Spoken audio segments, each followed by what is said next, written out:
Hey everyone, thanks for joining the Unveiled family. We're almost halfway to our goal, and it's all thanks to you.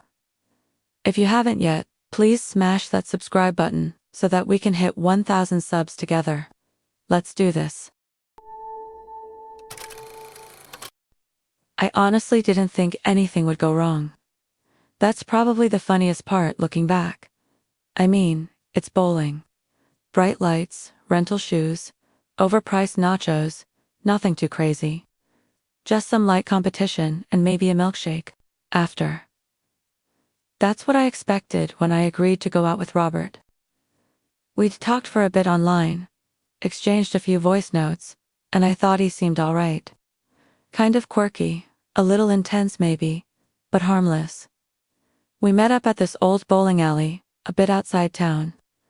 It had this weird vibe right from the beginning. The music was a little too loud for the number of people there, and the lanes looked like they hadn't been updated since the 90s. But I was trying not to judge it. He was already waiting by the door when I got there. Tall, quiet, wearing this faded hoodie that looked like he wore it every day. He didn't smile much, but he opened the door for me, so I thought, "'Kay, polite enough." We got our shoes and picked a lane. I thought it would be fun. I've bowled a few times, nothing serious, but I'm not terrible either. The first game started off normal. He wasn't much of a talker, just kept muttering to himself after every throw. At first I thought it was just nerves or something. He was trying really hard to get strikes, and when he didn't, you could see it all over his face, like full-on frustration over a split. I tried to keep it light. I joked about the cheesy music, complimented his technique, even let him go twice in a row, once when I thought he needed a boost. Didn't help much. I started winning halfway through the game. Not by a huge margin, but enough that the score screen made it obvious. That's when he got weird. Every time I got a spare or knocked down more pins than him, he stared at the screen like it had betrayed him. I thought maybe he was being dramatic for laughs, but there was nothing funny about it. It wasn't playful competition. It was like he was genuinely getting upset. I remember I got a strike and turned around, smiling, thinking maybe he'd finally lighten up. He just stood there, not even pretending to clap. His eyes stayed on the scoreboard like he was trying to burn a hole in it. Then he started pacing. That's when I got nervous. Not scared exactly, just unsettled. He walked in these tight little circles behind the seating area, arms crossed, mumbling. I asked if everything was all right. He said it was fine, but didn't look at me. I offered to take a break or get snacks or something. He said no. Then he threw his next ball, like he was trying to break the lane. It bounced hard and only took out to pins, which made it worse. The tipping point was right after I got another strike. The screen blinked and updated the scores. He was now behind by about 30 points. That was it. He stormed up to the monitor, the one where the scores show up, and punched it. Not like a little slap. Full fist. Loud. People turned and stared. The screen cracked and flickered and he just stood there, shaking his hand like it was no big deal. The guy at the counter started walking over and Robert just said something like, "It glitched." His voice was dead calm. I didn't even know what to say. I told him we should just leave, and he didn't argue. Just grabbed his hoodie, handed in his shoes, and walked out like nothing happened. I followed because I didn't know what else to do. He waited by my car like we were going to drive somewhere next, even though I had made it pretty clear I was calling it a night. I said I was tired, and he just stared at me. Not mad, just ... blank. Like I was a screen that didn't work anymore. The drive home was dead silent. I didn't want to talk. I kept thinking about the crack in the monitor and the way he looked, right after he hit it. There was nothing human in his face for a minute. Just this weird, cold focus, like he didn't even see me standing there. I dropped him off a block away from his place, like he asked, and he didn't say thanks or goodbye. Just got out, slammed the door, and disappeared into the dark. The worst part came later. He messaged me 2 hours after I got home. Just one sentence. You threw off my entire rhythm. No hey, no explanation. That was it. I blocked his number and deleted every app we'd talked on. But a week later, I got a DM from a new account. Same profile picture. He sent a photo of the cracked monitor. No caption. Just that image, like a reminder. I haven't gone bowling since. Not because I'm scared of alleys or anything. I just don't like the feeling I get when I walk past one now. That hum of the machines, the crash of pins, it just reminds me of that look he had when he lost. Like the game wasn't supposed to end that way. Like I wasn't supposed to win. I know it sounds dramatic, but that date didn't feel like a normal bad date. It felt like I accidentally stepped into something I wasn't supposed to see. Like, he had all these rules in his head about how it was supposed to go, and I broke them without even knowing. Anyway, that's my story. First date with Robert. Bowling, broken screen, and a guy who didn't take losing very well. That's really all there is to it.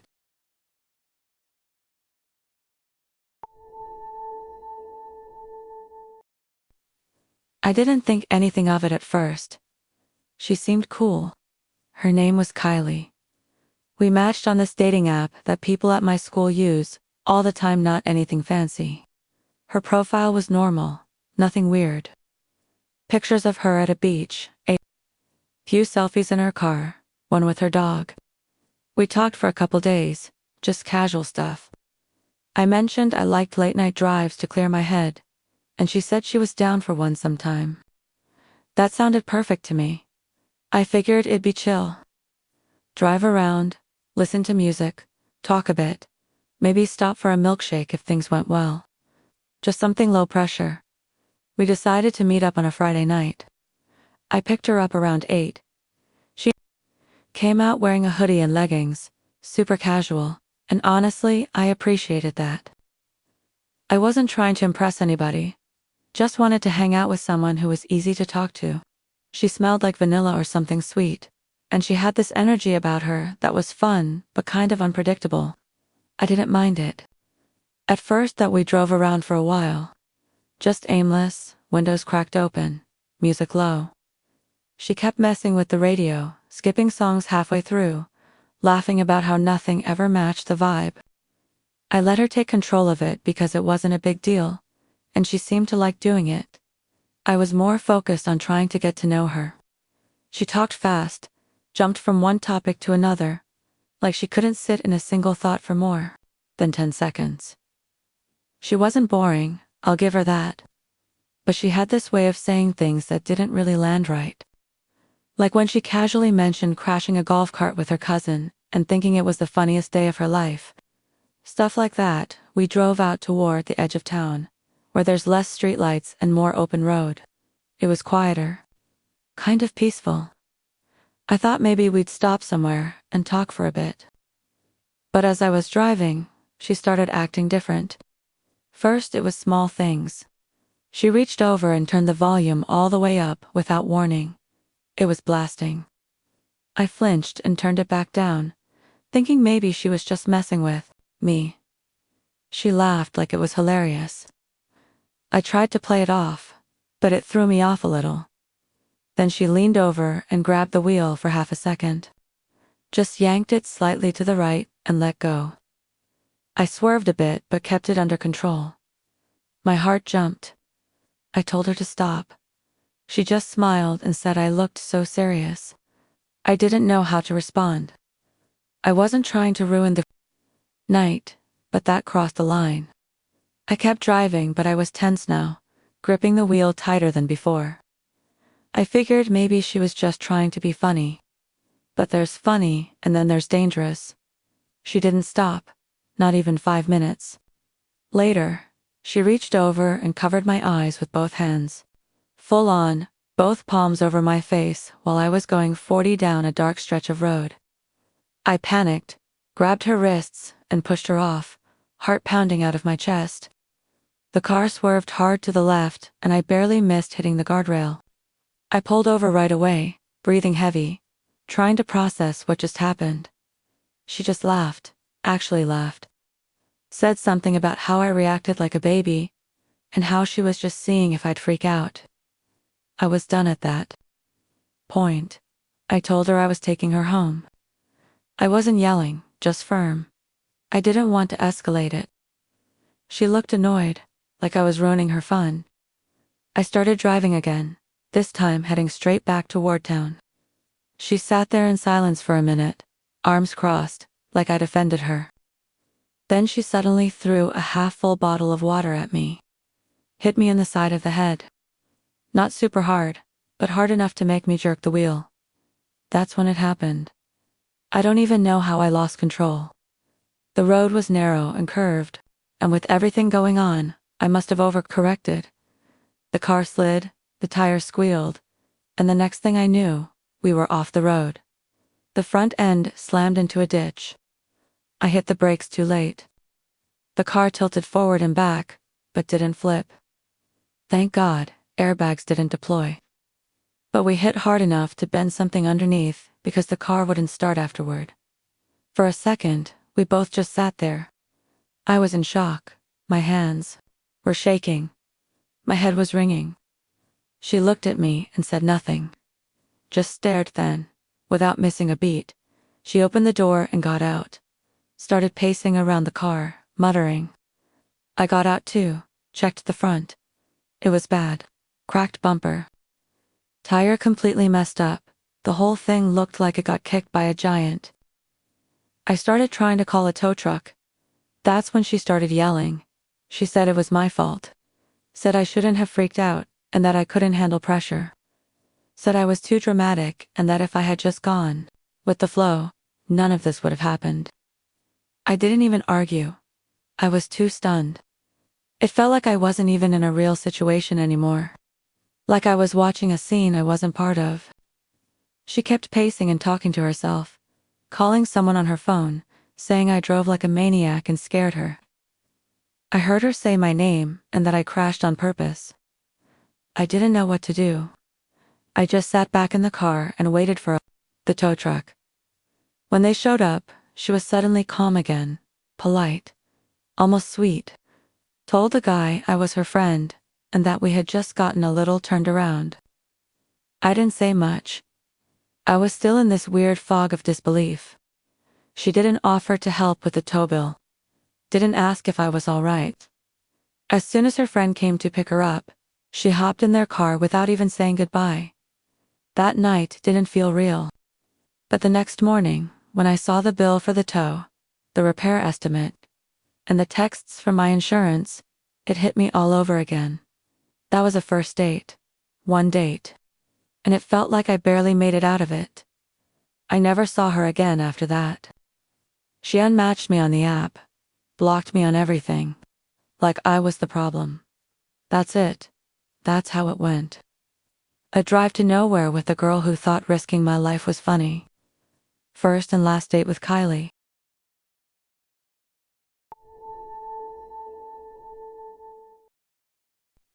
I didn't even want to go on the date, to be honest. Not because there was anything wrong with Kevin on the surface. He was decent looking, talked a lot, maybe too much, but not in a creepy way. He added me on Snapchat after we matched on a dating app and started sending voice notes right away. He had that fake confident energy, like he'd watched too many videos on how to make people like you. But after a couple days of talking, I just figured it was easier to say yes than keep making excuses. He picked the place. Some small Italian restaurant that looked nicer in pictures than it did in person. It was one of those half-fancy spots, where there's cloth napkins, but the menu still has pictures. I got there early and waited by the entrance. He showed up 10 minutes late, wearing sunglasses even though it was almost dark out. I thought he was joking, but he kept them on as we walked inside. He didn't say hi to the host. He just walked straight in and waved me to follow him like we already had a table.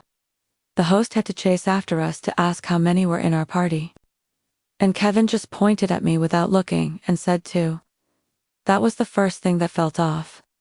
Not the sunglasses. not the weird late entrance. The way he spoke to people, like they weren't even people, just background noise. We sat down and the waitress came over a minute later. She was young, probably around our age, looked tired but polite. She gave the usual greeting and asked what we wanted to drink. Kevin didn't even let her finish before he told her water, no lemon, and that he didn't want to be rushed. She kind of paused, like she wasn't sure what to say, then looked at me. I asked for iced tea. She nodded and walked off without saying anything else. I remember sitting there, trying to process that. He wasn't joking. There was no smile, no smirk. He really talked to her like that. I asked if he was having a bad day and he laughed and said no. He just didn't like people who tried too hard to be fake friendly. He said it was better to be blunt. I didn't really know how to respond to that, so I just kind of nodded and looked. At the menu, every time someone came near our table, he had something rude to say. The food runner brought bread, and Kevin told him the basket looked like it had been dropped. The guy walked off without saying a word. Then the waitress came back and Kevin interrupted her again, telling her the table was uneven and that the light above us was flickering.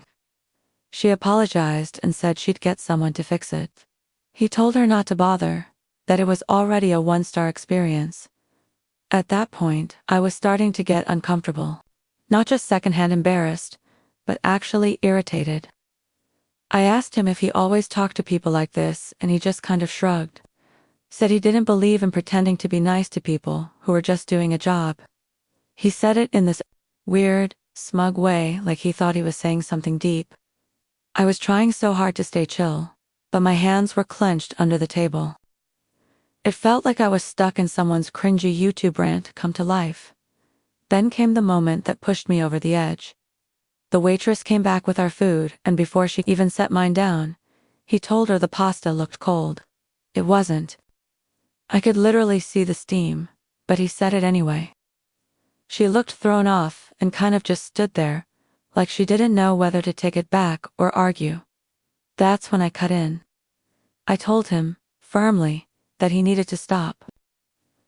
I didn't raise my voice, but I didn't sugarcoat it either. I said he was being unnecessarily rude, and it wasn't cool. I told him the way he was treating everyone tonight was gross, and I wasn't going to just sit there and watch it. He smiled. Not like a real smile, but one of those tight, forced ones people do when they've been waiting for a specific reaction. Then, without saying a word, he reached into the pocket of his jacket and pulled out a small camera, like a but off-brand. He set it on the table and told me it was a social experiment. Said he was filming reactions to bad behavior for his YouTube channel. Said the whole night was a test to see if I would stand up for others or just go along with it. I didn't speak for a second. I just stared at the little black camera on the table like it was some kind of cursed object. I asked him if he was serious, and he said yes. Totally deadpan. Told me I passed and that I should be proud of myself, like I was supposed to be flattered. I looked around and realized that every single person who had interacted with us tonight had been part of this without knowing. Just regular workers doing their jobs, getting insulted and humiliated, all so Kevin could get content for his channel. I got up. I didn't even touch my food. I dropped a 20 on the table for the waitress and walked out without another word. He didn't follow me, at least not right away. A couple minutes later, as I was unlocking my car, he texted me a link. Just a YouTube URL with no caption. I didn't click it.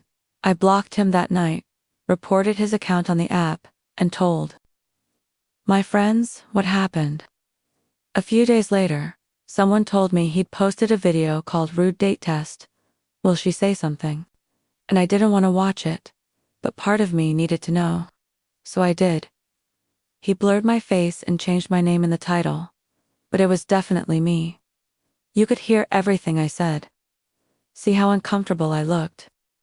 Hear his smug little voice. At the end, talking about human psychology. I don't know if it got views. I don't care. I just know I felt sick watching it. Not because I was in it, but because he'd done this before.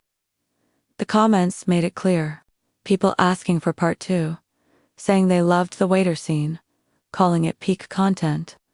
Like real people were just props. That was my first and last date with Kevin. I don't even think he saw it as a date. To him, it was all just footage. Just another fake scenario to upload online and pretend it meant something. I still think about that waitress. I hope she never saw the video.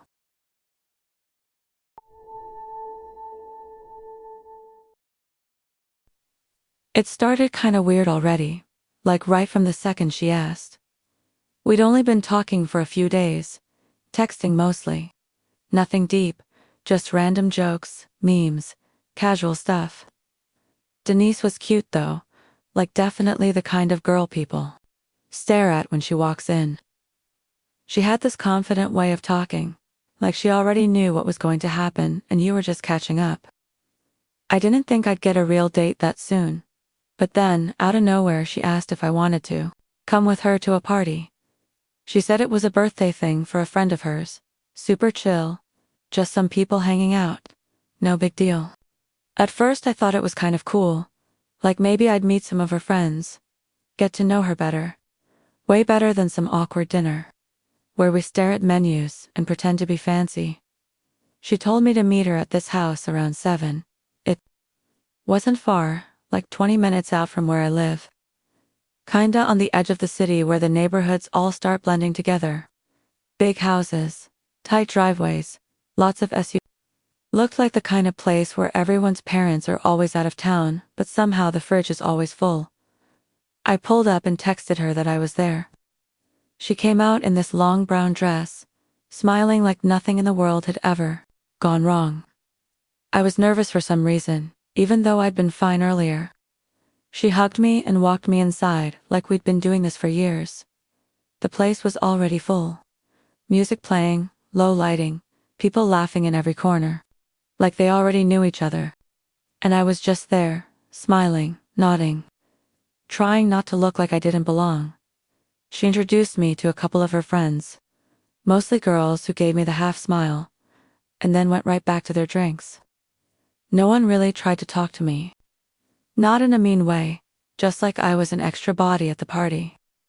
Denise kept checking her phone, not really paying attention to whatever I was saying. She'd nod, laugh randomly, then look around the room like she was searching for something. Then she found him. Some tall dude in a gray hoodie. I didn't catch his name the first time she said it, but apparently it was his birthday. The whole reason we were there. I expected a handshake or a quick "hey, this is my friend," but instead, she ran up to him, arms around his neck, grinning like she just saw someone come back from the dead. He picked her up for a second, like actually lifted her off the ground. I just stood there, not sure if I was supposed to laugh or leave or what. She didn't even introduce me. She just stayed there talking to him like I'd disappeared. I was probably 5 feet away. Awkward as hell, holding a cup of soda I didn't want, watching the two of them talk in that weird, low way people do when there's history. He kept touching her arm, brushing her hair back. I kept thinking, okay, maybe they're just close. But then he called her D, and she called him my guy, and it didn't feel like friends. The worst part. No one around them even looked surprised, like this was normal. Eventually, she waved me over. Finally remembered I existed. Said something like, "This is the guy I was telling you about." The guy didn't even look at me. Just nodded once, like that was enough. He didn't say hi. Just kept his arm around her waist while she laughed at whatever joke he made. Then came the cake. Someone brought it out with candles and everyone started gathering around. People pulling out their phones, lights dimmed, the usual birthday vibe. I stepped back a bit to give them space, thinking Denise would stand off to the side with the group, but nope. She went right up next to him. Like right next to him. They held the knife together and cut the cake like they were a couple. She was smiling like she'd just gotten engaged or something. Someone yelled out, "Cuter than my parents," and everyone laughed. I didn't. I didn't move either. I felt like my feet were glued to the floor. My stomach dropped. My ears got hot. You know that weird pressure in your chest when you realize you're the only one in the room who doesn't know the full story? That's how it felt. The way she looked at him, the way he leaned into her, how they shared the first piece of cake like it was their party. I felt stupid, like really stupid. And kind of angry too, but mostly embarrassed. She came back to me later, plate in hand, smiling like nothing was weird. Asked if I wanted a piece. I said no. She didn't notice my face, or maybe she did and just didn't care. She talked about how fun the night was going and how glad she was I came. I kept thinking, glad I came to what? A third wheel audition. I didn't stay much longer.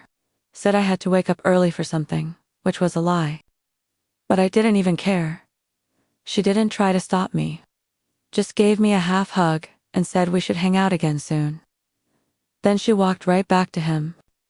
He was waiting. Already looking at her, like the night hadn't even skipped a beat. I sat in my car for a few minutes before driving home. Just sat there. No music, no nothing. I wasn't mad in a loud way.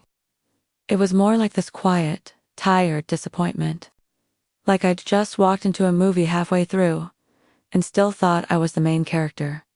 She texted me later that night. Just a smiley face and glad you came. I never replied. Never blocked her or anything. Just let it die on its own. And yeah, that was the first and last time I ever let someone invite me to a birthday party on the first date.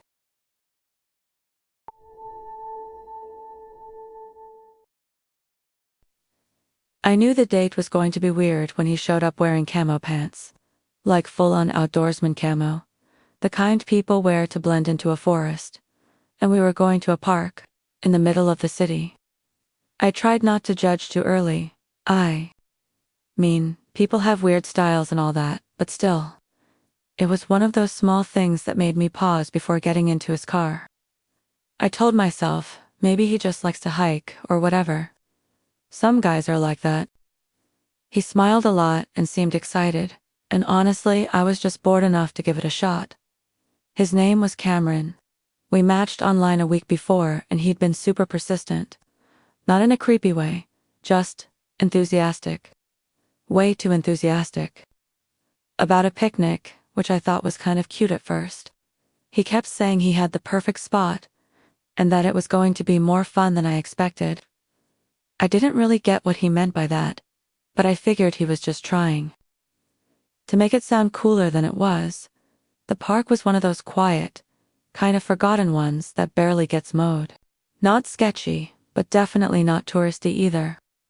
Lots of trees, uneven benches, a gross pond with green stuff floating in it.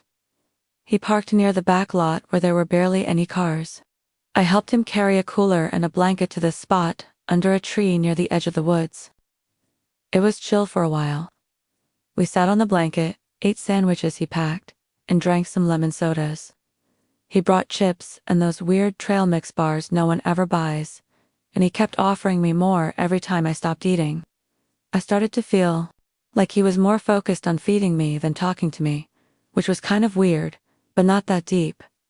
Anyway, halfway through the picnic, while I was just sitting back, scrolling through my phone for a second, he suddenly asked if I wanted to play a game. His tone changed. Not playful, not flirty. Just flat and serious. He was looking at me like I'd already agreed. I asked what kind of game. He said it was something he'd been planning all week. I thought maybe frisbee or tag or something cheesy, like that. Instead, he stood up, walked over to his car, opened the trunk, and pulled out a long, black case. Like a hard-shell case with latches. The kind you only really see in movies. My stomach instantly dropped, but I didn't say anything. He walked back over and opened it on the blanket like he was showing me something cool he built. Inside was a rifle. Like an actual hunting rifle, not a BB gun. Not an airsoft toy. A real one, would handle, black barrel, the works. He had it padded and everything, like he took real care of it. I didn't even know what to say. I asked what the hell that was for, and he just smiled like I was overreacting. He said we were going pigeon hunting in the middle of the park, with people maybe half a mile away, a picnic table across the field, ducks waddling around like they lived there rent-free. And this guy just casually brought a rifle. I kept looking around like maybe someone else saw us, but we were tucked away far enough that no one probably noticed. That made it worse somehow. He said he'd seen pigeons hanging out near the trash bins down the path, and that it would be thrilling to pick a few off, just for fun. He made it sound like it was this bonding thing, like it would show we had the same wild side or something. I was frozen. I didn't even move at first because I didn't know how fast he was gonna switch from weird to dangerous. I asked if it was legal, and he said not really, but if we were fast about it, no one would know. He said he wasn't gonna shoot anything right next to the blanket. That made it better, apparently. He even pulled out a box of ammo from his bag and started loading it like it was totally normal. At that point, I knew I had to get out of there, but I also didn't want to panic and set him off. So I said I wasn't really into it, tried to make it sound like I was scared of birds or something dumb. He laughed and said he'd show me how to hold the rifle anyway, just to get the feel of it. He actually put it in my hands. I didn't want to touch it, but he kinda pushed it into my arms and stepped back like he was proud of me. Like this was some milestone moment. My heart was pounding and my hands were sweating, and all I could think about was whether anyone had ever reported this dude before. Then he aimed down the trail. He didn't shoot anything right away, but he pointed the rifle toward the trash bins like he was scoping things out. A couple pigeons were hopping around there, and he started whispering about which ones would be easiest to hit. I stood up, told him I needed to pee, and walked slowly toward the edge of the park where the bathrooms were. I didn't go inside. I just kept walking. Fast. I walked out the front of the park and didn't stop until I got to a gas station like 2 blocks away. I called my sister to come get me. Blocked Cameron before he even texted. I don't know if he ever shot anything or if he packed up and left right after I did. I didn't check the news the next day. I didn't want to know. That was the weirdest first date I've ever had. A picnic that turned into a hunting trip. A guy who thought pigeon hunting in a public park would be a fun little surprise. I still don't understand what his plan was if I'd said yes. Like what was step 2? Take selfies with a dead bird. Anyway, I've never been on another picnic date since.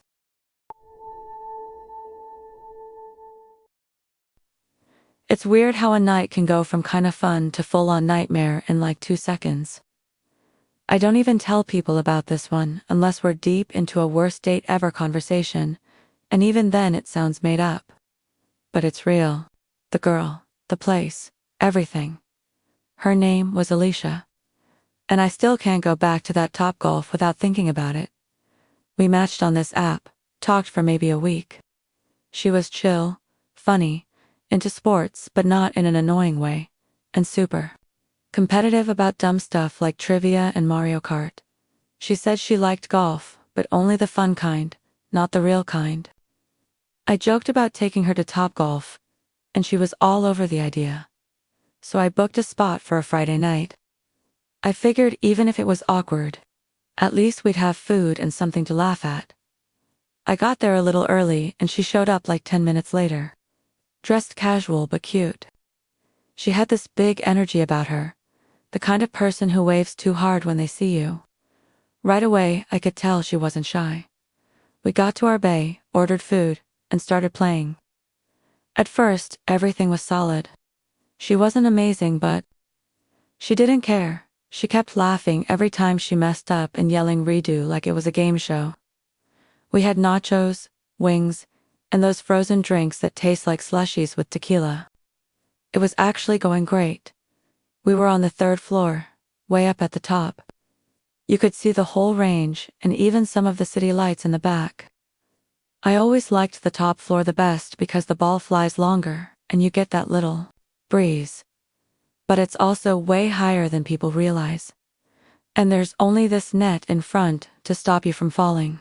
Not even a tall net either. Just enough to say, hey, don't fall. Anyway, around the third round of swings, Alicia got more bold. She started doing trick shots, like standing backward and trying to spin before hitting the ball. Just messing around, but kind of wild. I was laughing but also telling her to chill a bit. The drinks were definitely kicking in, and she was trying to impress, I could tell. She kept leaning forward, trying to hit the ball hard enough to get the screen to show the biggest distance. Then she said she wanted to jump and swing at the same time, like add a little hop into it. I thought she was joking. She wasn't. She went to the edge, set up her stance, held the club like a baseball bat, then literally did a hop step and swung. The ball missed completely. She laughed, turned around to face me, and then somehow lost her balance. It was like slow motion and fast at the same time. She stepped back, and her foot slipped. Her ankle twisted. Her body tilted and she tried to grab the divider wall between our bay and the next one, but she missed. Then she was just gone. She fell off the edge. Not all the way down to the ground, thank God. But she dropped from the third level onto the net, and then bounced. And after she bounced, she hit the side of the second level platform and tumbled to the turf below. I remember people screaming. Someone on the second level leaned over the railing. Someone on the ground floor ran to her. It was chaos. I froze. Literally didn't move for a full 5 seconds. Then I dropped the club and ran down the stairs as fast as I could. By the time I got there, she was laying on her side, not crying, but making this sharp breathing noise like she was trying not to scream. Her leg was bent weird, totally not right. One of the workers was already on the phone with 911. I knelt next to her, but I didn't even know what to say. Her face was pale and her hands were shaking. She kept mumbling that she was fine, but she couldn't sit up and wouldn't let anyone touch her leg. She kept asking what happened, like she didn't fully remember. Someone brought a towel to put under her head. Another worker tried to clear the area because people were filming on their phones. Paramedics showed up in like 10 minutes. They got her on a stretcher and I rode in the ambulance because I felt like I had to. Her leg was broken in 2 places. That's what they told me at the hospital. Her knee had a hairline fracture and her ankle was messed up bad. She needed surgery. Her mom showed up about an hour later and she wasn't even mad. She looked more exhausted than anything. She barely spoke to me, just thanked me for calling it in and then sat by Alicia's bed while I stood in the hallway like an idiot. I didn't stay long after that. I gave the nurse my number and left. Alicia texted me 2 days later and said she was okay, that it wasn't my fault, and that she felt dumb for trying to be funny. I told her it wasn't dumb, it was just unlucky. We chatted maybe twice after that but didn't hang out again, so yeah. That was our first and last date. She fell off the top floor of Topgolf trying to do a trick shot, broke her leg in front of like 30 people, and ended up in the hospital. And all I could do was stand there while it happened.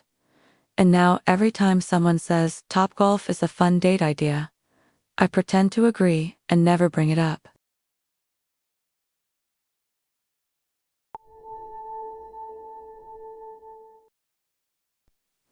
I don't usually tell people about this date. It's one of those nights that sticks with you, not because it was romantic or funny, but because it got intense, stupid, and somehow all my fault in my head. My name's Hank, and I went out with this girl named Mia. We met on an app, texted for a few days, and finally decided to do a low-key bar date. I thought it'd be chilla, couple of drinks, some small talk, that kind of thing. But by the end, I was more embarrassed than I've ever been in my life. I showed up at this dive bar in the neighborhood. It wasn't fancy, and that's why I liked it. Dim lights, old wings on the menu, wide wooden tables that looked like they'd been in there since the 80s. I got there early and grabbed a booth in the corner. I ordered a beer and waited, trying to figure out what to wear that would make me look put together without looking like I was trying too hard. She showed up. Maybe a minute late. Wore this red cardigan and jeans that looked like they'd been worn just enough times to be comfy, not sloppy. She smiled immediately, and I felt like, yeah, this might be okay. We talked about her job, my work, random stuff like favorite horror movies, or how much we both hate being late. She was easy to talk to. I ordered us nachos, and we split another drink. The place filled up fast, a few people cheering at one of the TVs above the bar. I remember thinking how cozy it was, how simple, how safe it felt. Then another guy walked in. Tall, scruffy, shirt unbuttoned too far. That guy who thinks he's hot but he's not. Look. He sat down at the bar, ordered something, and kept glancing at Mia like he recognized her. I noticed, but didn't think much of it. The bar was crowded that night. The guy got louder. He started nudging the bartender, loud enough that Mia made me look. He kept staring at her, as if he was stalking in slow motion. At first I thought maybe they knew each other, like they dated or something. But then his eyes flicked to me, like I was some rival. Next thing I knew, he walked over and put his hand on her arm. She pulled away. He shrugged and leaned even closer, his face right in front of hers. I felt something click in me and I stood up, slid into the space between Mia and this guy. I tried to act calm, like I was just being polite, but my heart was pounding so hard I thought everyone could hear it. I put my hand on his shoulder and gently said something to steer him away. He pushed it off like my hand was an annoying bug.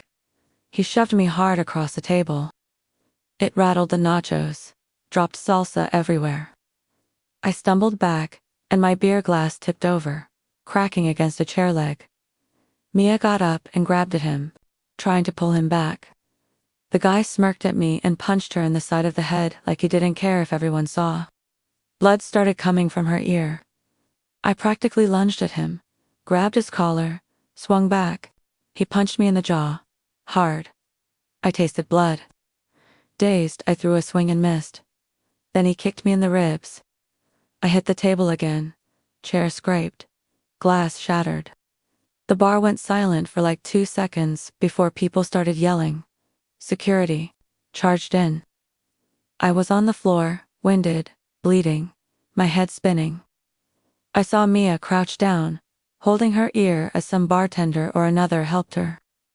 I scrambled to my feet, but his bodyguard or friend, or whoever hauled the guy away before I could get another hit in. They didn't even bother to point at me or Mia like we were the instigators. They just left. The guy disappeared at the back door. Mia sat back down in our booth, clutching a paper towel against her head. One side of her cardigan was soaked in blood.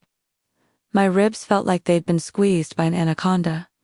My lip was split. Everything hurt. But the worst part was how I felt in that moment, like I'd failed at protecting the only person in the whole bar I cared about that night. Everyone kept staring. Someone called the cops. Sirens were getting close. We ended up talking to the cop at the entrance. Mia kept apologizing to me, even though she was hurt. I tried to shrug it off, but the cop kept drilling me about what happened, whether we instigated it, stuff like that. Mia's voice wavered, and I felt so embarrassed for letting it get that far. Not because I got hit, but because I couldn't stop it. I let a drunk weirdo cross a line. The cops took our info, asked if we wanted medical transport. I said no. We figured we'd just go to the hospital later if needed. My ride showed up and we went our separate ways. She got out first and leaned into me, whispering she was fine. I felt awful. How did it go from something fun to this? In the car on the ride home, I kept trying to text her to see if she was okay. I said sorry, that I was there for her, that next time I'd be stronger. Her phone pinged like she was replying, but I never saw an answer. I kept staring at the screen until I realized she'd blocked me. No response, no words, nothing. I deleted her number, deleted my texts. I blocked her too. Maybe I was doing it out of guilt or self-preservation, but it felt like cement dropping in my stomach to see her name vanish. That night left me raw, my whole being hurt more than my bruises did. I still go by that bar sometimes, but I won't sit where we sat. It's still kinda painful to think about it. A night that started chill ended with someone hitting the girl I liked. Me trying and failing to protect her, and then being so humiliated that she didn't want to stay in touch. I didn't walk away proud. I walked away defeated. That was my first and last date with Mia, a bar, a drunk guy, a failed stand, and an abrupt goodbye that left me feeling smaller than I've ever felt.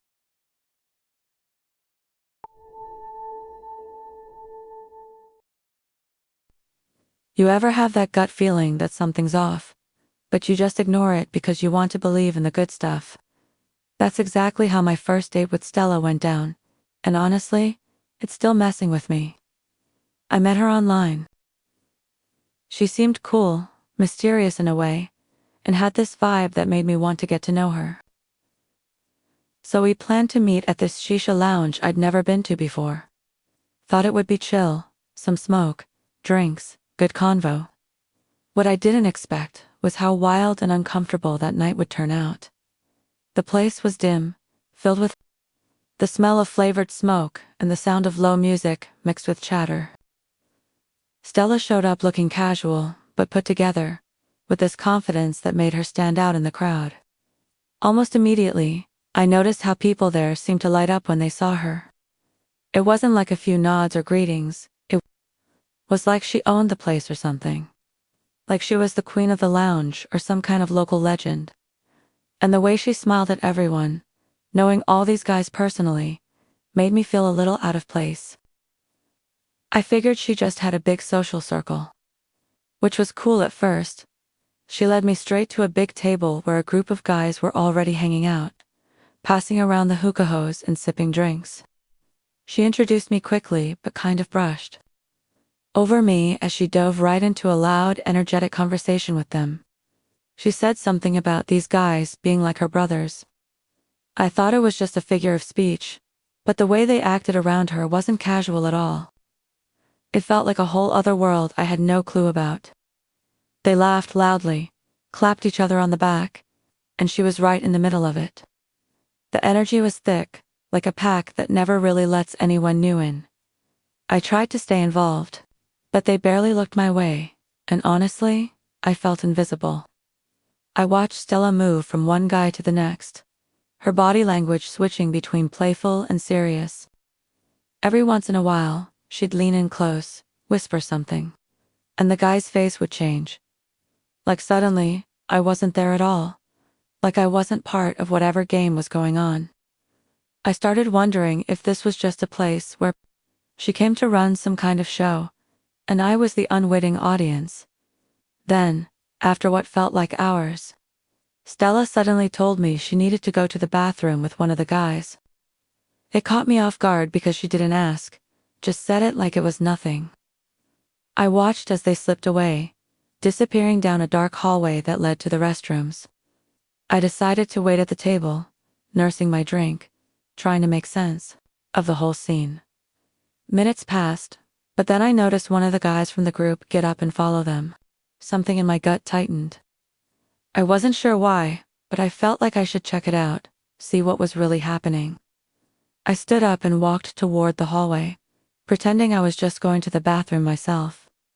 As I got closer, I heard voices, soft but not quiet.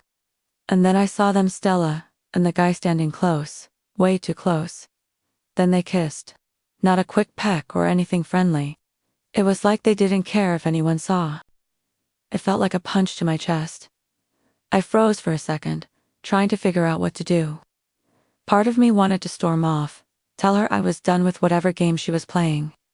Another part was just shocked, like the whole night flipped from fun to nightmare in a heartbeat. I didn't say anything or confront them.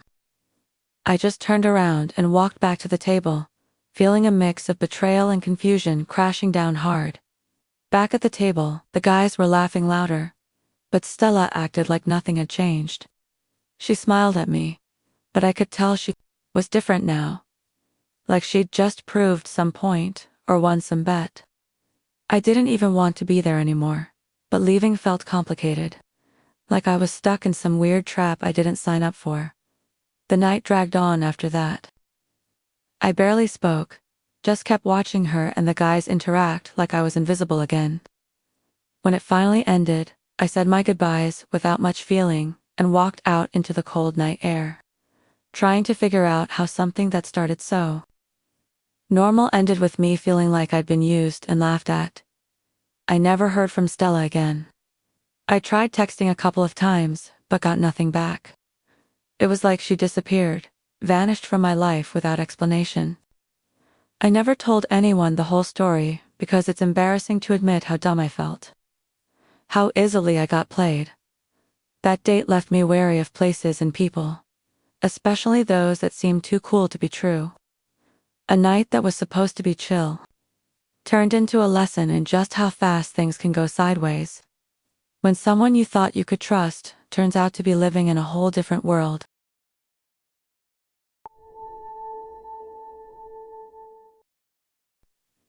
There are moments when you think a date is just going to be normal, maybe even fun. You tell yourself not to expect too much, maybe just a good meal and decent conversation. But sometimes, the night veers so far from what you thought it would be that you're left reeling, questioning what just happened, and wondering how something so simple turned into a memory you can't erase. That was the night I had with Zane. We met on a dating app. Nothing dramatic, just the usual swiping, a couple of decent conversations, and a shared interest in food and movies. Zane seemed normal. He was funny in a low-key kind of way, never over the top, but just enough to keep things light. After a week or so of chatting, he suggested we meet up for dinner. I wasn't expecting magic, just a night out, maybe some laughs, a chance to see if there was something there. He picked this new casual spot downtown, trendy, but not pretentious. It had one of those long single-file lines where people waited to order at the counter, then found their own seating. I arrived first.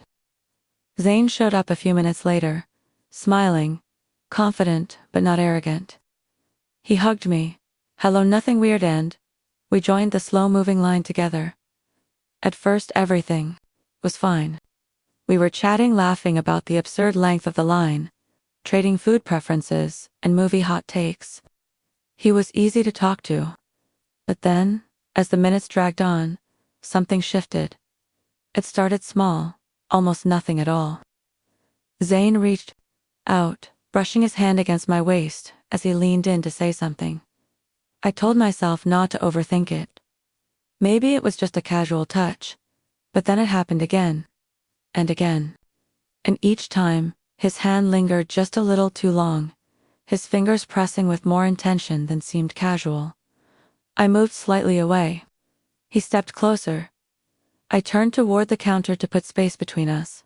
He reached for my arm and rested. His hand lower on my back, fingers grazing where they didn't belong. It wasn't affectionate. It wasn't flirty. It felt possessive. Like he thought he had some right to touch me just because we were there together. I felt myself tense. My smile faded, but I kept talking, trying to act like nothing was wrong. Because I didn't want to make a scene. There were people behind us, strangers watching. I kept hoping someone would notice, would say something, or that maybe I was just overreacting. But the way he touched me felt intentional. Like he was pushing a boundary just to see how far he could go without me saying no. I took another half step away. He followed, hand slipping to my lower back, again to low, to firm. I flinched and shifted, but he didn't even acknowledge it. No apology, no glance. Just a smile, as if we were still having a cute conversation and everything was fine. My stomach tightened. I didn't know how to react without making things worse. I kept thinking, it's just a date. He's probably just clueless. Maybe he's nervous. Don't make it awkward. But deep down, I knew this wasn't nervousness. It was something darker. Something that said he doesn't care if this makes you uncomfortable. The worst part was the setting. We were surrounded by people, laughing, talking, just a normal Friday night. But I felt completely alone. I scanned the faces in the room, wondering if anyone could see what was happening. If they'd notice how stiff I'd gone, how I was no longer engaging. But no one looked twice. When we finally reached the counter, I thought maybe that would be the break I needed. A few moments of space, a pause in the tension. But it didn't stop. As I looked at the menu, trying to focus on something, anything else, his hand slid lower again. I stepped aside sharply, this time, and placed my order without turning to him. He followed, acting like nothing had happened, joking about how hungry he was. It was eerie. The calm way he ignored every sign I'd given. Like he didn't care how I was feeling, or worse, like he did notice, and liked that I wasn't saying anything. I should have walked out then. But something about the situation made me feel stuck. Maybe it was the shock, or the public setting, or the voice in my head saying, "Don't be rude. Don't overreact." So I stayed. We found a table near the window. I sat stiffly, arms crossed, legs angled away from him. I barely touched my food. He kept talking, smiling, telling me about his job, his ex, some trip he wanted to take. Meanwhile, I was zoning out, counting down the minutes until I could leave without drawing more attention to myself. At one point, his hand reached under the table and brushed my knee. That was it. I grabbed my bag. "I think I'm gonna head out," I said, trying to keep my voice calm. His smile faltered. "Already?" "Yeah, I've got an early morning," I lied. He nodded but didn't press. I stood up and walked out quickly, my heart pounding, half expecting him to follow. He didn't. I didn't even look back. As soon as I got home, I blocked his number, deleted our messages. I didn't want a trace of him anywhere on my phone. I didn't cry. I didn't get angry. I just felt sick. Like I'd let someone cross into a part of me that should have been protected, and I hadn't done anything to stop it. That's the part that still messes with me. It wasn't some dramatic assault in a dark alley. It wasn't a horror movie. It was subtle. It was in public. It was a hand placed where it didn't belong. Over and over, while I stood there frozen in broad daylight. And that's what made it so terrifying, how easy it was for him to do it. How invisible it felt. How I didn't scream, or push him away, or tell someone. I just stood there, trying to act normal, because making a scene felt more uncomfortable than what was happening to me. But it shouldn't have. That night with Zane taught me something I wish I didn't have to learn. Sometimes, the real horror isn't loud, it's quiet, it's subtle. It's a smile that hides a grab. A laugh that covers control. It's someone violating your boundaries in a way that no one else sees. So you're left wondering if it even happened the way you felt. It did. But it did. And I remember every second.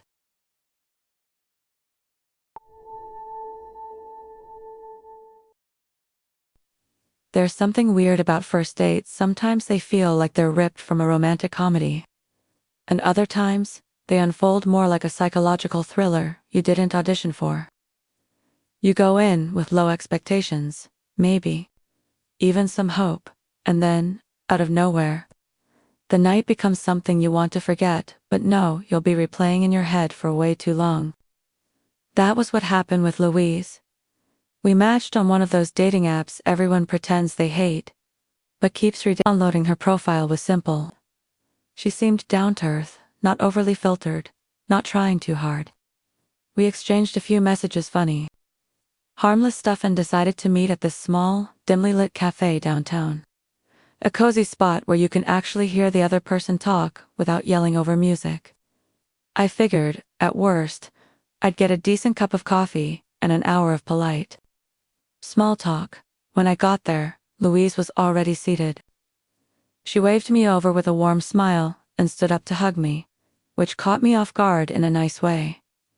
First impression, not bad at all.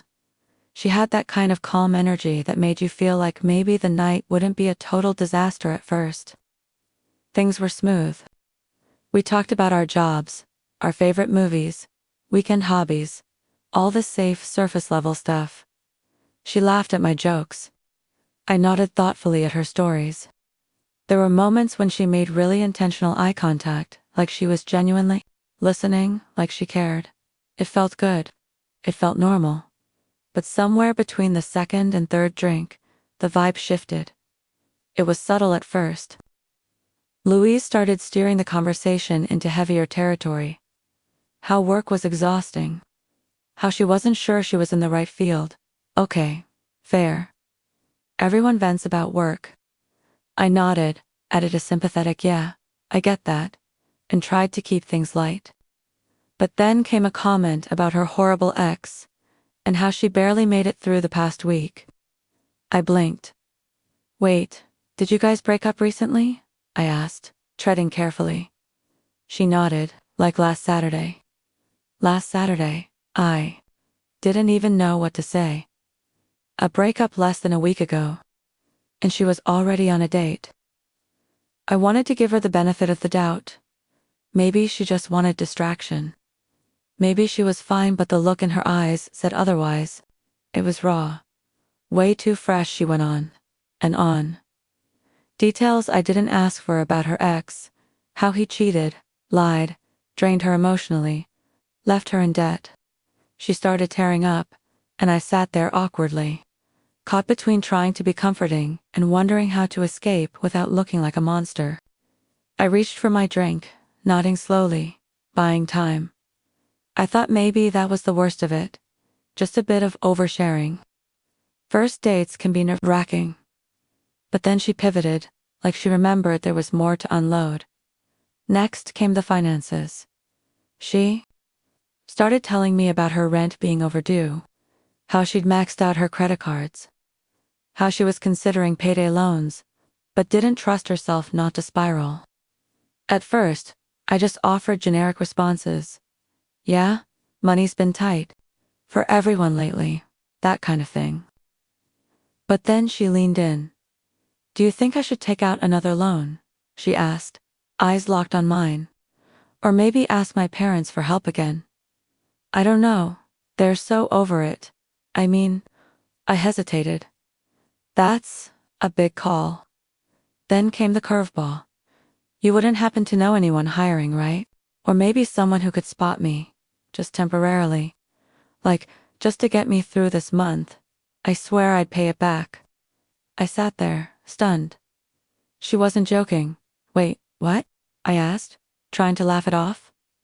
I mean, I know it's crazy, she said, smiling sheepishly. But I can just feel that you're a good guy.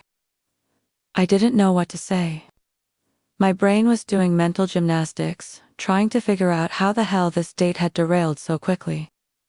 I wasn't even sure if she actually liked me, or if I was just the next person on her list of people to emotionally blindside. It felt like she had practiced this, like I was sitting through a pitch. Hi, I'm emotionally devastated and drowning in debt. Would you like to be my emotional and financial lifeboat? It wasn't just about the money, though. It was the desperation behind it. There was this frantic, almost manic energy that started creeping in. She talked faster, her voice rising slightly with each story about friends she'd borrowed from, fights she'd had, jobs she'd quit impulsively. She told me about being evicted once, about sleeping in her car for 2 nights, about owing someone money, but it's chill now. Each story hit harder than the last, like she was trying to outdo her own drama. I glanced around the cafe, trying to ground myself. People were laughing, sipping coffee, scrolling on their phones. The normalcy of the room felt surreal. Here, I was, on a first date, being pulled into someone's unraveling life story. And I didn't even know her last name. I nodded politely, offered vague advice like I'm sure things will turn around soon. But inside I was panicking. Every second that passed felt like I was sinking deeper into a situation I had no business being part of. Eventually, I checked the time and said I needed to wake up early for work, She seemed disappointed but didn't push. I paid for my drink, wished her luck, and left. The second I got home, I blocked her number. Not out of cruelty, but self-preservation. I couldn't shake how fast things had spiraled. One minute, we were laughing about bad rom-coms, and the next, I was being asked to help pay someone's bills. It wasn't just uncomfortable, it was unsettling. She didn't see me. She saw a possible solution. A stranger with a wallet and a kind face. Looking back, that night with Louise wasn't just an awkward date, it was a cautionary tale. A reminder that sometimes the scariest situations don't involve danger in the traditional sense. Sometimes, the nightmare is sitting across from someone who's emotionally unraveling and wants to pull you down with them. And you're left trying to smile through it, wondering when it's socially acceptable to leave. So yeah, first dates can be weird. But some go from weird to what the hell just happened before the drinks even hit the table. And Louise, she turned a quiet little cafe into a front row seat to chaos I never asked for.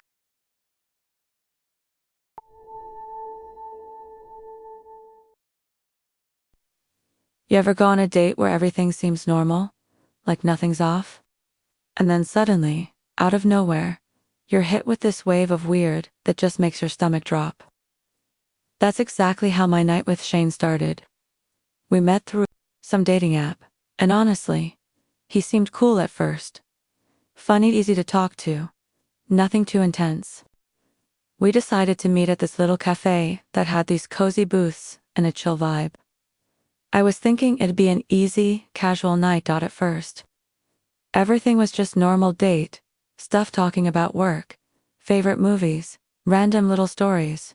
Shane seemed pretty laid back, not too much drama, which is honestly rare. But then, as we were finishing our drinks, he leaned in and started telling me about his interests, and that's when things took a turn. What started out as just some quirky hobbies quickly turned into this whole obsession with conspiracy theories, extreme political stuff, and collecting some seriously creepy things. Like, not just weird collectibles, but stuff that honestly gave me goosebumps.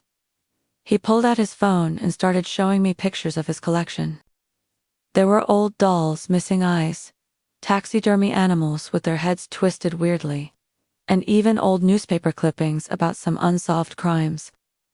The more he talked about it, the more intense he got. It wasn't just a hobby to him. It was like a full-on lifestyle. He went on about how he believed the government was watching everyone, how secret groups controlled everything, and that the truth was way darker than most people could handle. At first, I laughed it off, thinking, maybe he was just trying to sound interesting or edgy.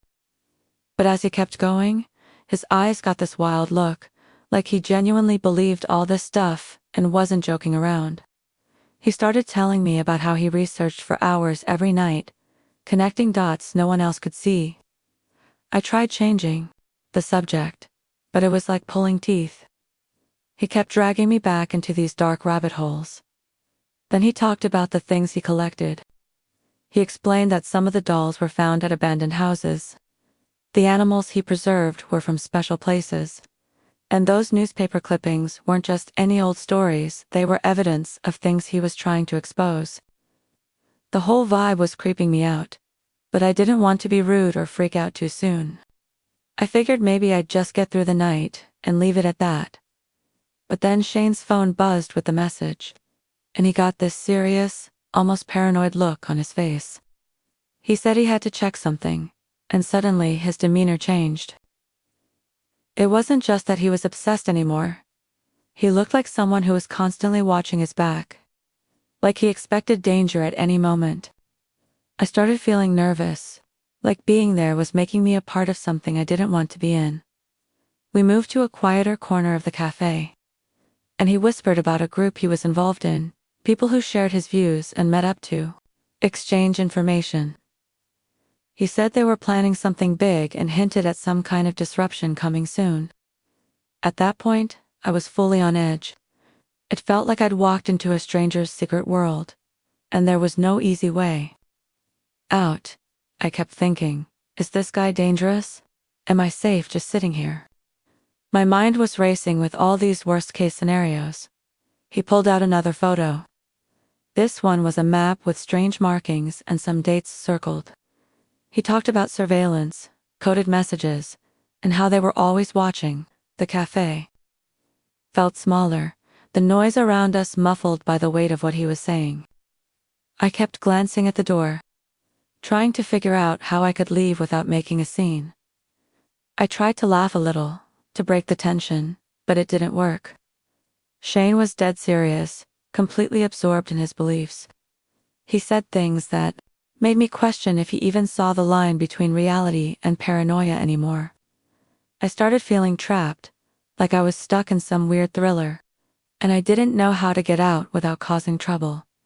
Eventually, I managed to tell him I had to go, my voice a bit shaky. He didn't argue, but the way he looked at me was unsettling, like I was part of his plans now, or maybe just another piece in his strange puzzle. Walking out of that cafe, I felt relief mixed with a weird kind of fear, like maybe I'd just glimpsed something I wasn't supposed to see. That date didn't end with a simple goodbye or a second chance.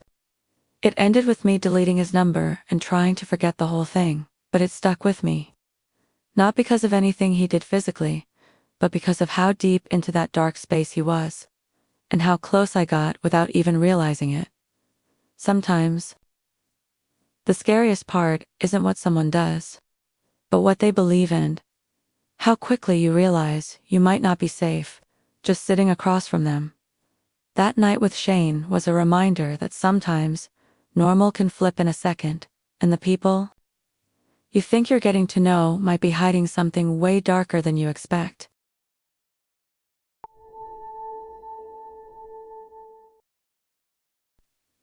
You ever get that gut punch feeling when a night you thought was gonna be chill suddenly turns into something you didn't sign up for? That quiet, crawling realization that things aren't just off, they're wrong in a way you can't explain yet. That's exactly what happened the night I went out with Tasha.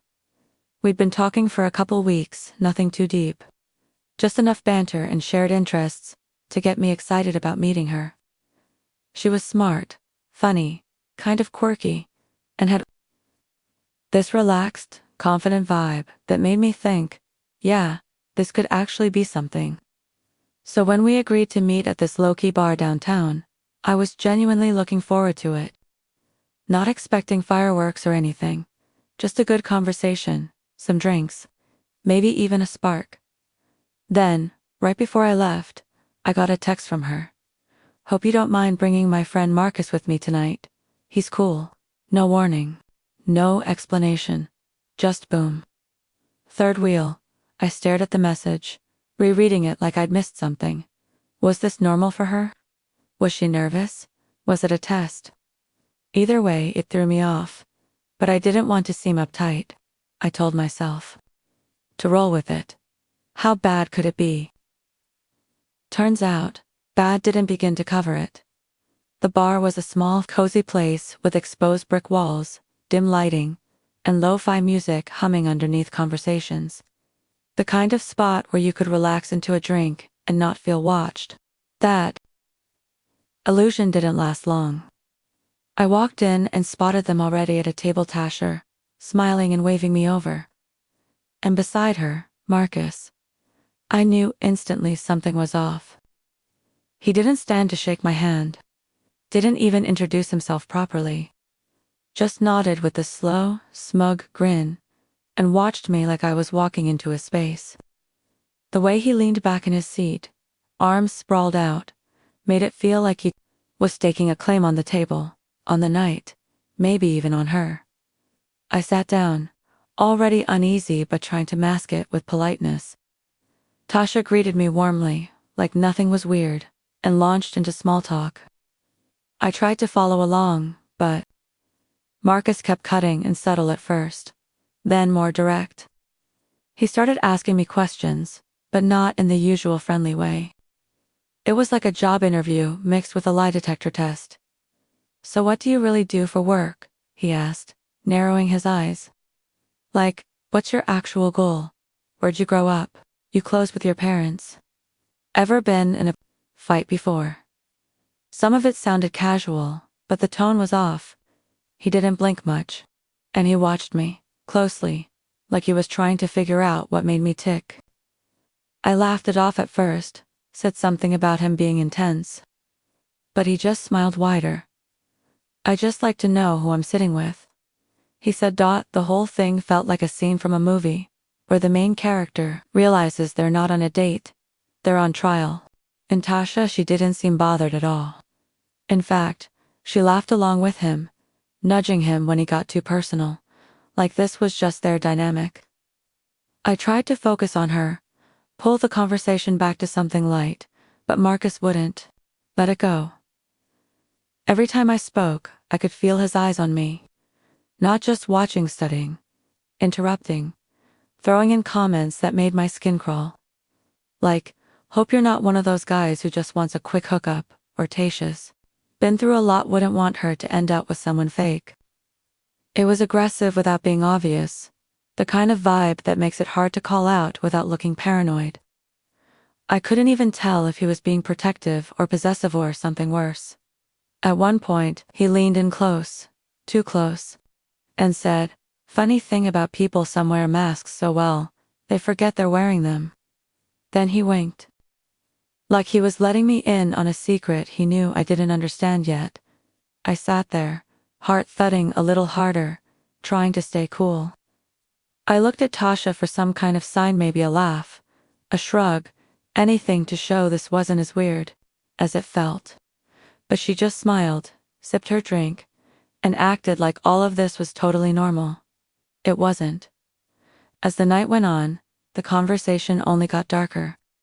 Marcus started making jokes about people getting hurt when they lie, or how some guys pretend to be gentlemen until they're alone with you. His eyes never left mine when he said those things. I couldn't tell if he was threatening me or warning me. I couldn't tell if he knew something or just wanted me to think he did. And the worst part, the whole bar kept moving around us like nothing was wrong. Like no one else could feel the shift in energy, the way the table had gone cold. It felt like the walls were closing in, and I had nowhere to go that didn't involve making a scene.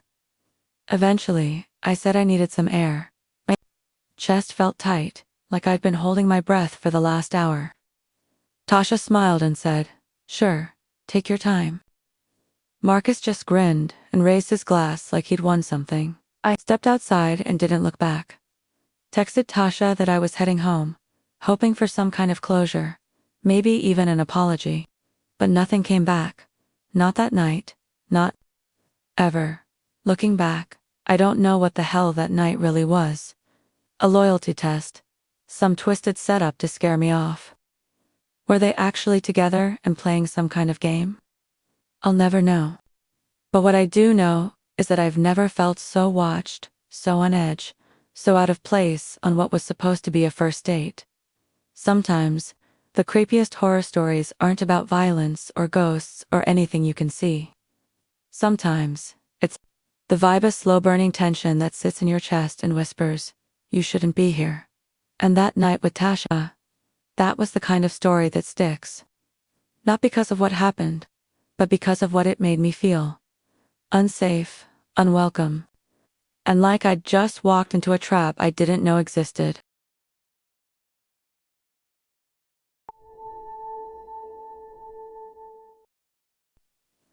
I thought I was just going out for a simple coffee date.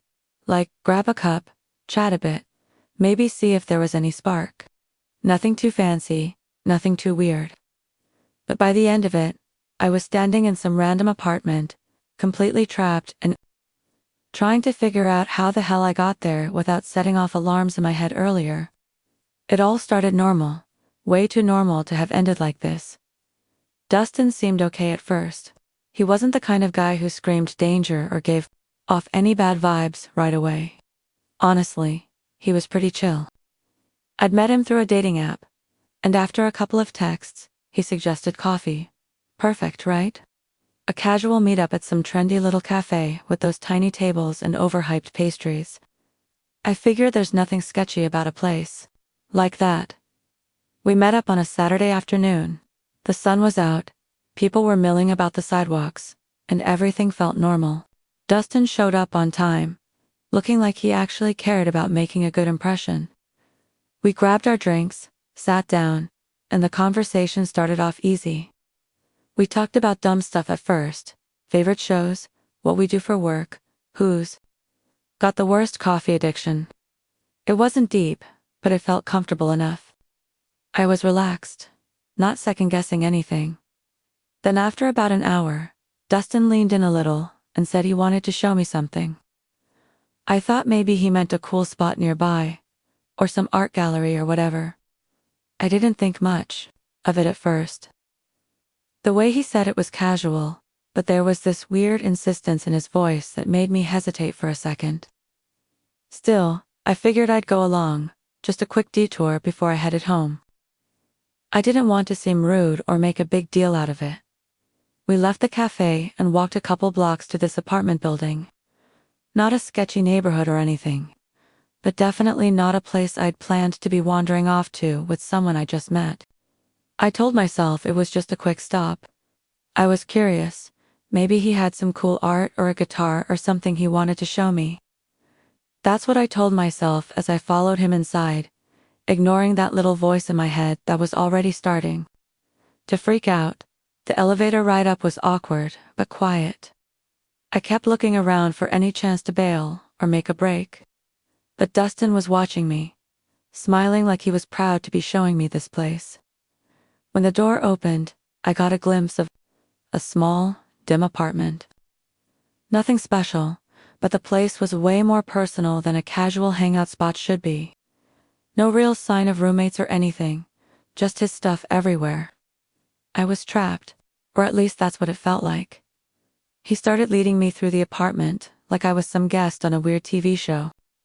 I kept looking for exits, windows, anything to escape, but it was just a small space with one door. The show me something thing suddenly felt like a trap. I didn't want to be rude, but I couldn't figure out a polite way to say I wanted out without sounding paranoid or freaking him out. Every time I tried to redirect the conversation back to leaving, Dustin smoothly changed the subject or pointed out one more thing he had to show me. There was a part of me that wondered if I was overthinking it. Maybe he was just nervous and trying to impress me in his own awkward way.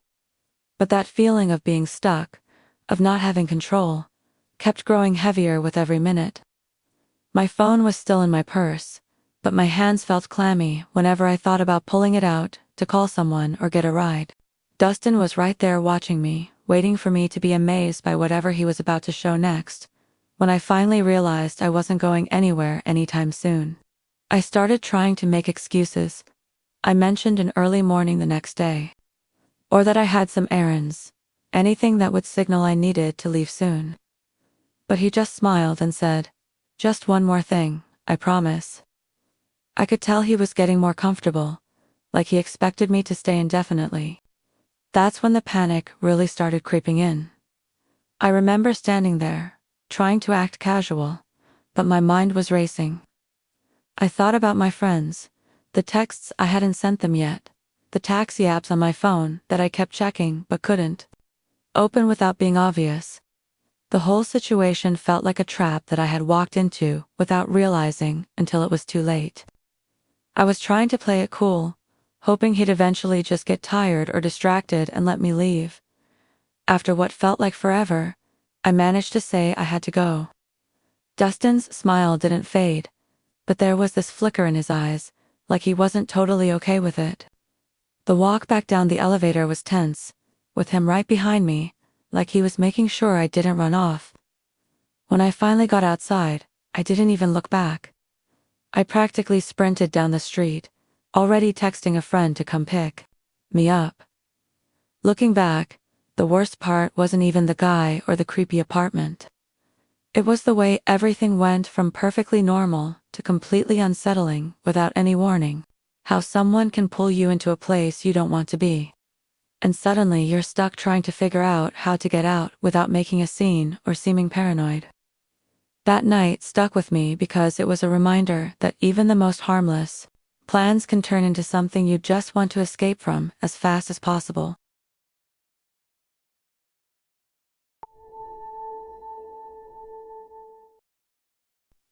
Alright, so this one date I went on with this girl named Eminomen.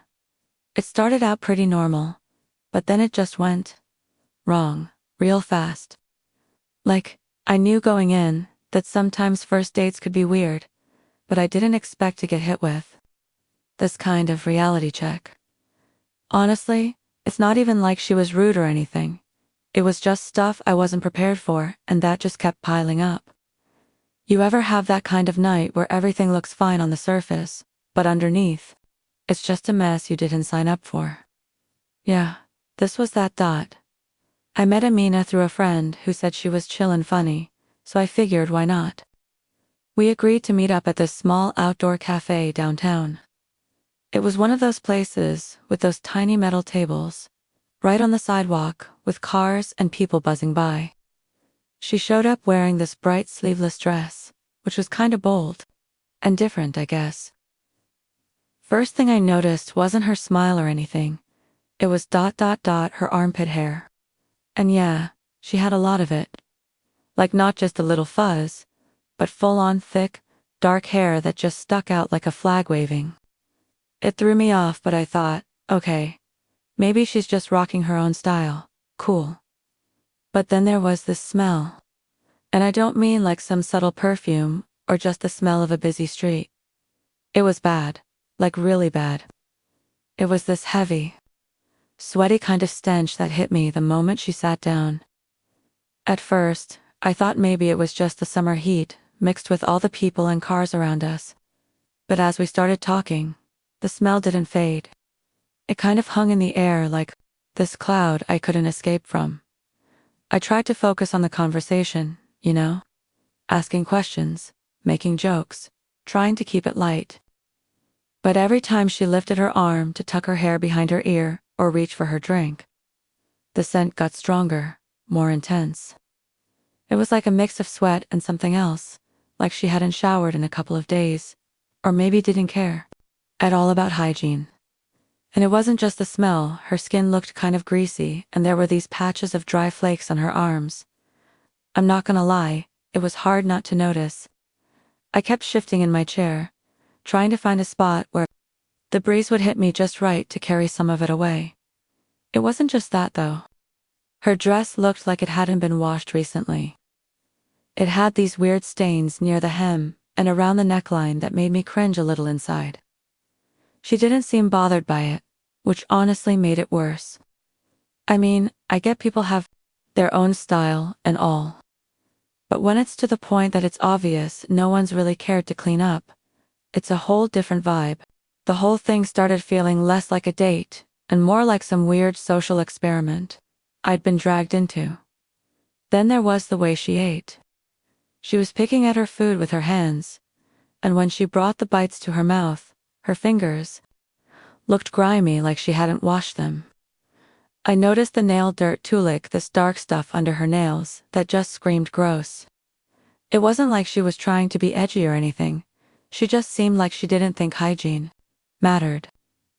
The more I noticed these little things, the more I just wanted to disappear. But here's the thing, she was actually really sweet and talkative. She told me about her job, her family, and her crazy obsession with this weird documentary series. She laughed a lot, and honestly, part of me felt bad because it wasn't like she was trying to be gross on purpose. It felt like she just didn't get why it bothered me so much. I kept thinking maybe I was being superficial, but I couldn't stop feeling trapped in this bubble of bad smells and sticky skin. Halfway through the date, I started to zone out, mostly just trying to not gag or make it obvious that I was uncomfortable. I looked around for a way to cut the date short without hurting her feelings. She kept asking questions about me, but my answers got shorter and less interested. The stench was overpowering and I felt like I was stuck in a bad dream where you can't wake up. The final straw was when she stood up to leave, and when, yeah, that armpit hair was still waving like it owned the place. I swear, the smell hit me again like a wall, and I just wanted to run. We said our goodbyes and she smiled like everything was fine. But I could barely get out the words "take care" before I turned around and booked it to my car, driving away. I kept replaying the whole thing, trying to figure out if I was too judgmental or if this was just gross in a way I couldn't ignore. It wasn't like she was dangerous or anything, but the whole vibe was so off that I couldn't imagine a second date without me packing nose plugs or something. It was honestly disturbing, not because she was mean or creepy, but because it was this mix of stuff that made me feel kind of sick and really glad I didn't have to stick around. Looking back, the date was one of those moments where you realize sometimes people just don't click in the weirdest ways. The smell, the look, the way she didn't care, it all added up to this uncomfortable, lingering nightmare that I'm pretty sure I'll never forget. It wasn't a horror story with ghosts or monsters, but it stuck with me because it was so real. So painfully awkward in a way I didn't expect.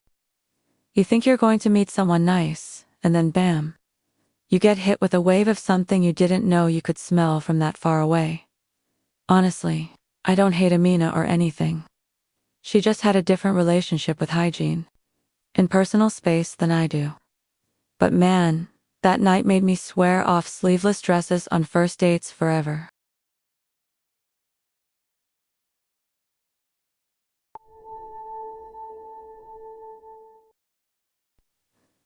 Okay, so here's a first date story that honestly felt like one of those sketchy horror flicks. No jump scares, no running through the woods, just me, some dinner, and this guy named Henry. At first glance, everything seemed chill. I thought it'd be a laid-back evening, some food, good conversation, maybe a few laughs.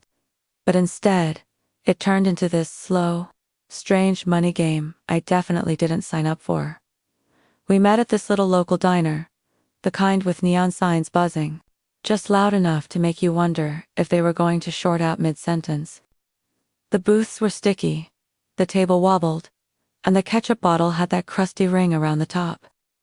But honestly, I liked it. I'd rather meet someone somewhere real and unpolished than at one of those try-hard rooftop lounges where everyone's more into their phones than their date. So when Henry suggested it, I was actually glad. It felt simple, unpretentious, normal. Henry showed up with this big smile, made a couple jokes, talked about his job and his weird obsession with building keyboards. It wasn't fireworks or anything, but it was pleasant, comfortable enough that I relaxed into the conversation. He seemed like the kind of guy who wasn't trying too hard, and that alone was kind of refreshing. Then the waiter came, we ordered, and things still seemed fine. But when the check landed on the table right there, in its little black folder with the receipt, and to mince, Henry patted his pockets and got this sheepish look on his face, like he'd forgotten his wallet. I blinked, he blinked, then he gave me this awkward half smile and said, "Oh no, I can't believe this. I totally forgot my wallet." At first, I didn't think it was a big deal. It happens, right? People forget stuff. It's not like the guy asked me to cover a 5-star meal or anything. So I told him it was fine and handed over my card. He looked embarrassed, kind of laughed it off, saying, "This never happens," and promised to pay me back. I wasn't sweating it. I figured, okay, we're adults. He'll probably Venmo me or whatever once he gets home. But the weirdness didn't stop. There it started there, as we walked out of the diner. Henry turned to me and said, "Hey, you got cash on you? I can pay you back now if that's easier." I told him not to worry about it, no rush, but the way he kept circling back to it felt off. He said it again a few minutes later, like, "I feel bad. Let me at least give you something." But he didn't have anything on him. No wallet, no cash, no card. Just that lingering suggestion that I was now owed, and he was going to find a way to settle the score, even though technically, I was the one who covered dinner. And that's when the vibe started to shift. We kept walking, just kind of aimlessly through the neighborhood. And it was like every other block brought up some new angle on the whole money thing. Not just paying me back, but little hints that he might need help later on. Like I usually don't carry cash anymore.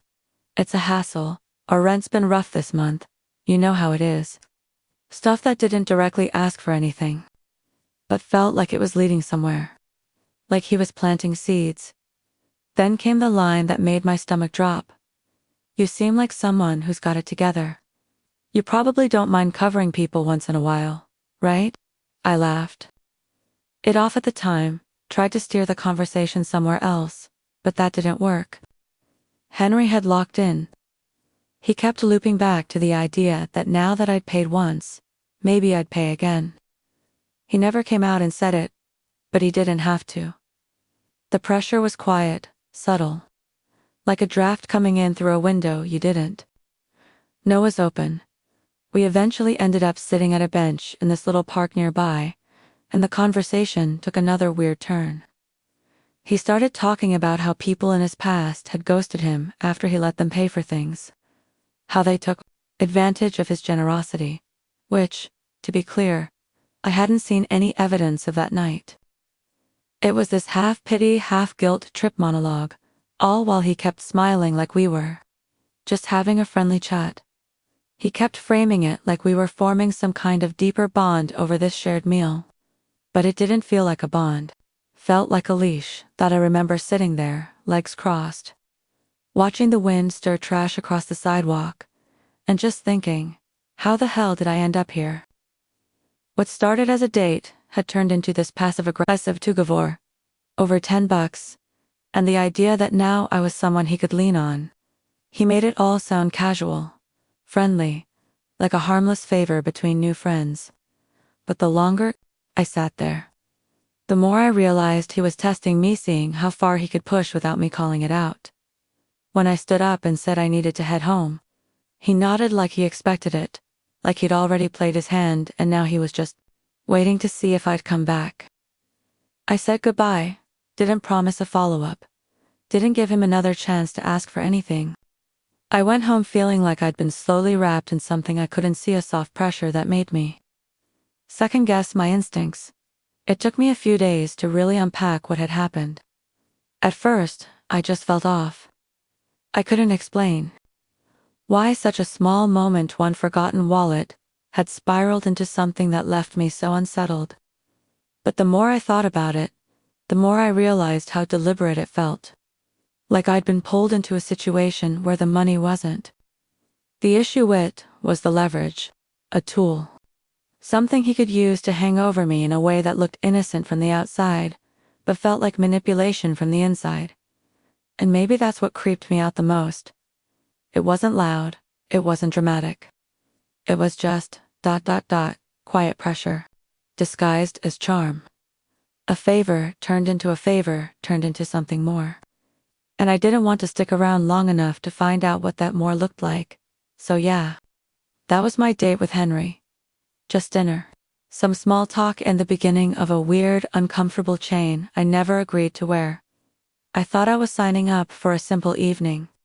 What I got was the first chapter of a story I had no intention of finishing.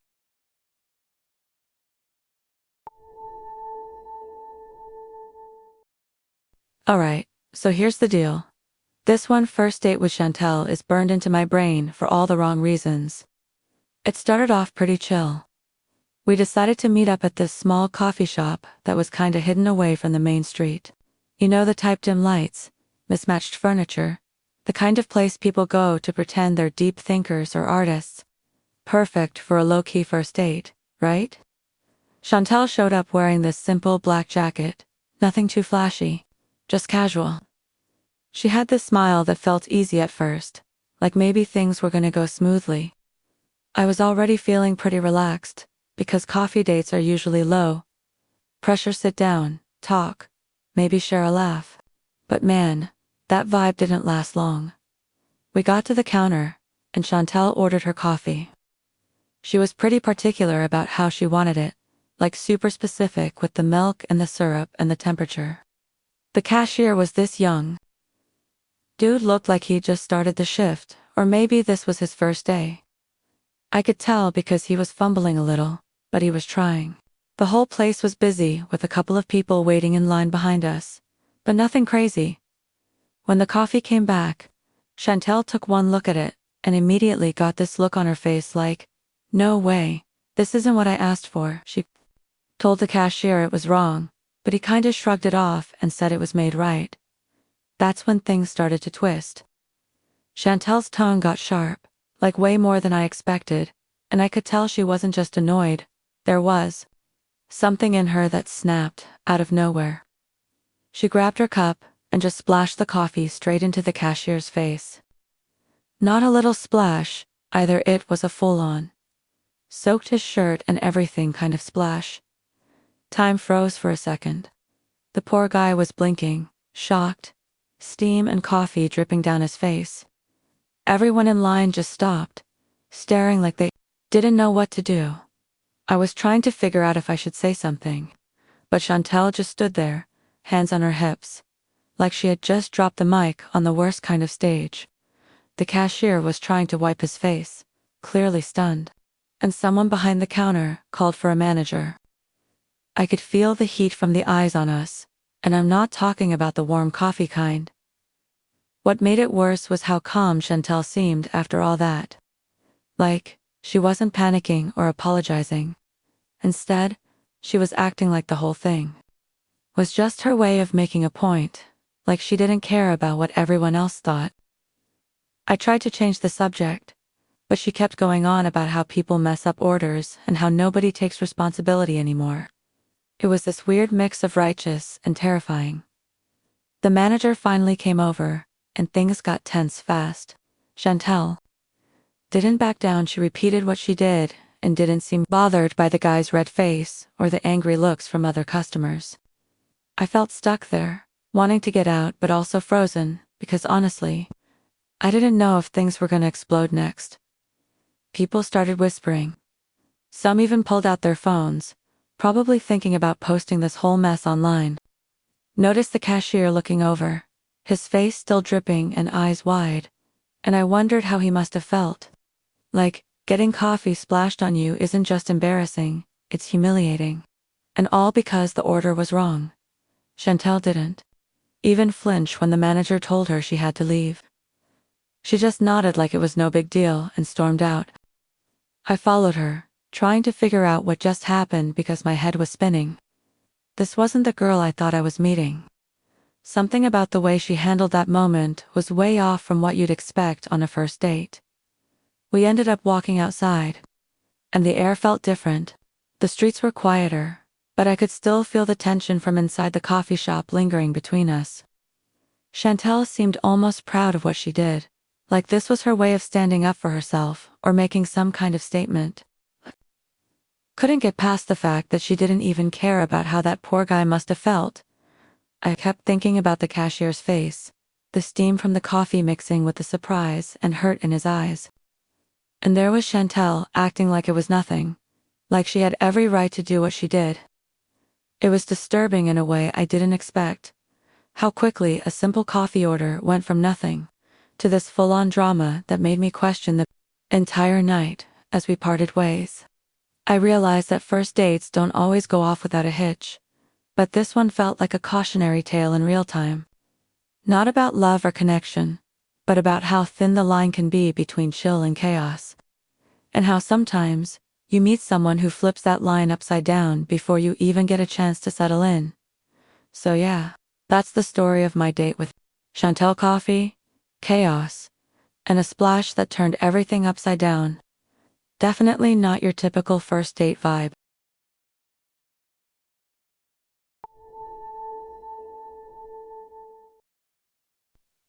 Alright, so I have this one first date story with a guy named Sammy that's honestly stuck with me because it went from zero to way to real way too fast.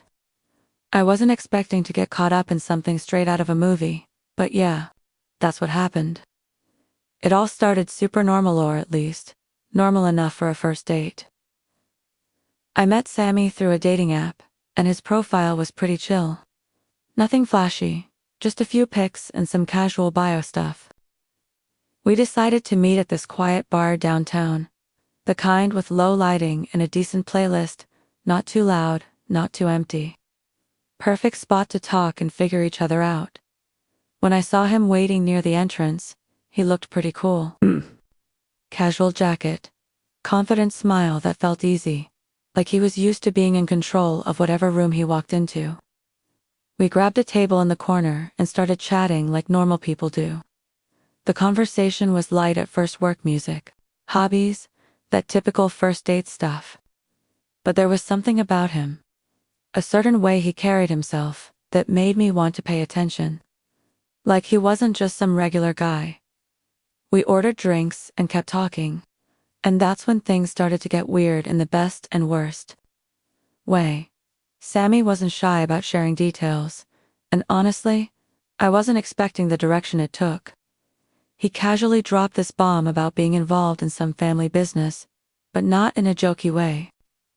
The way he said it, it was clear it wasn't a normal 9 to 5.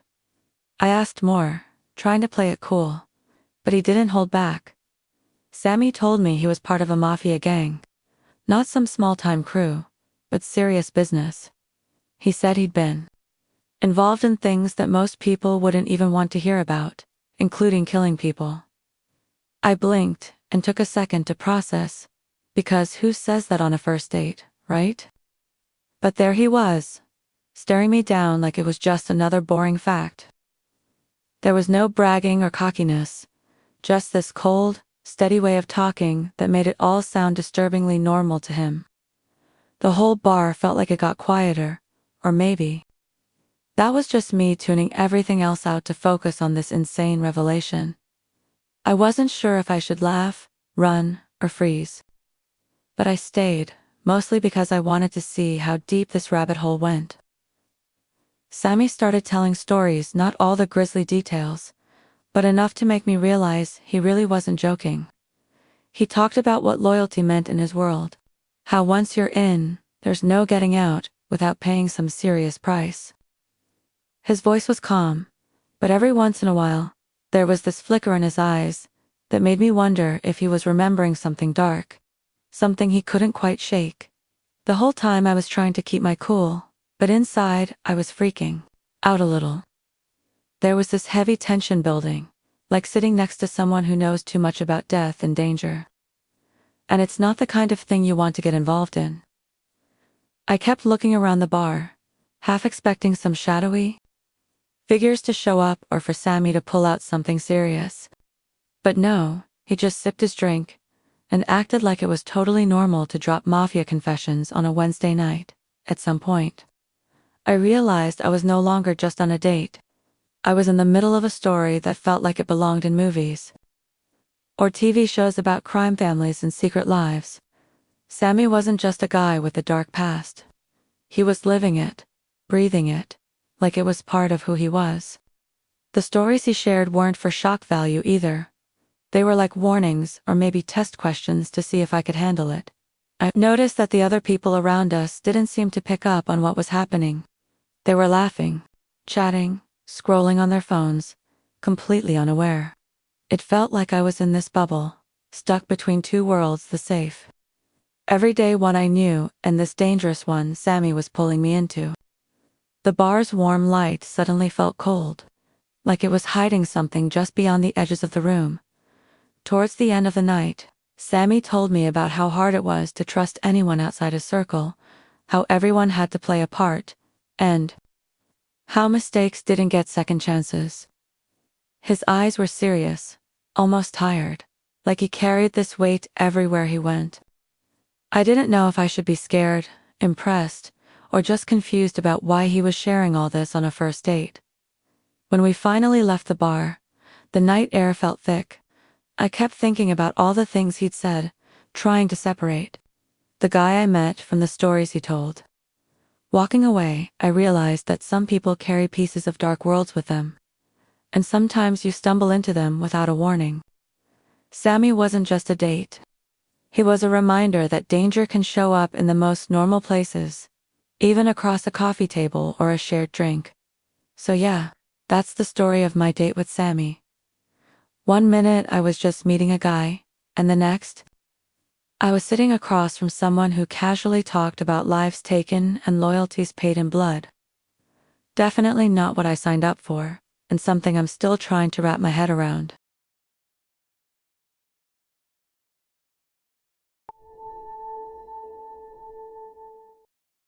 Okay, so here's a story that still messes with me because it was all supposed to be normal, a first date with this girl named Lena, but it quickly turned into something way more twisted than I ever expected.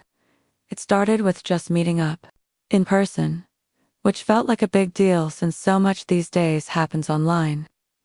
But then, out of nowhere, Lena began posting about me all over social media before we even agreed on being official or anything serious. And I'm not just talking a cute pic or a check-in. No, she started dropping personal stuff that I hadn't shared publicly, stuff I thought was private or just between us.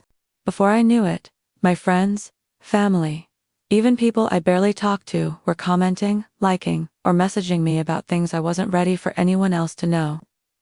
It felt like my life was being turned inside out, and I had zero control. So the first time I saw Lena in real life was at this little coffee shop in the city. We'd talked for a few weeks online, and it was refreshing to finally meet face to face without screens between us. She was funny, easy to talk to, and honestly, I was kind of excited about where this could go.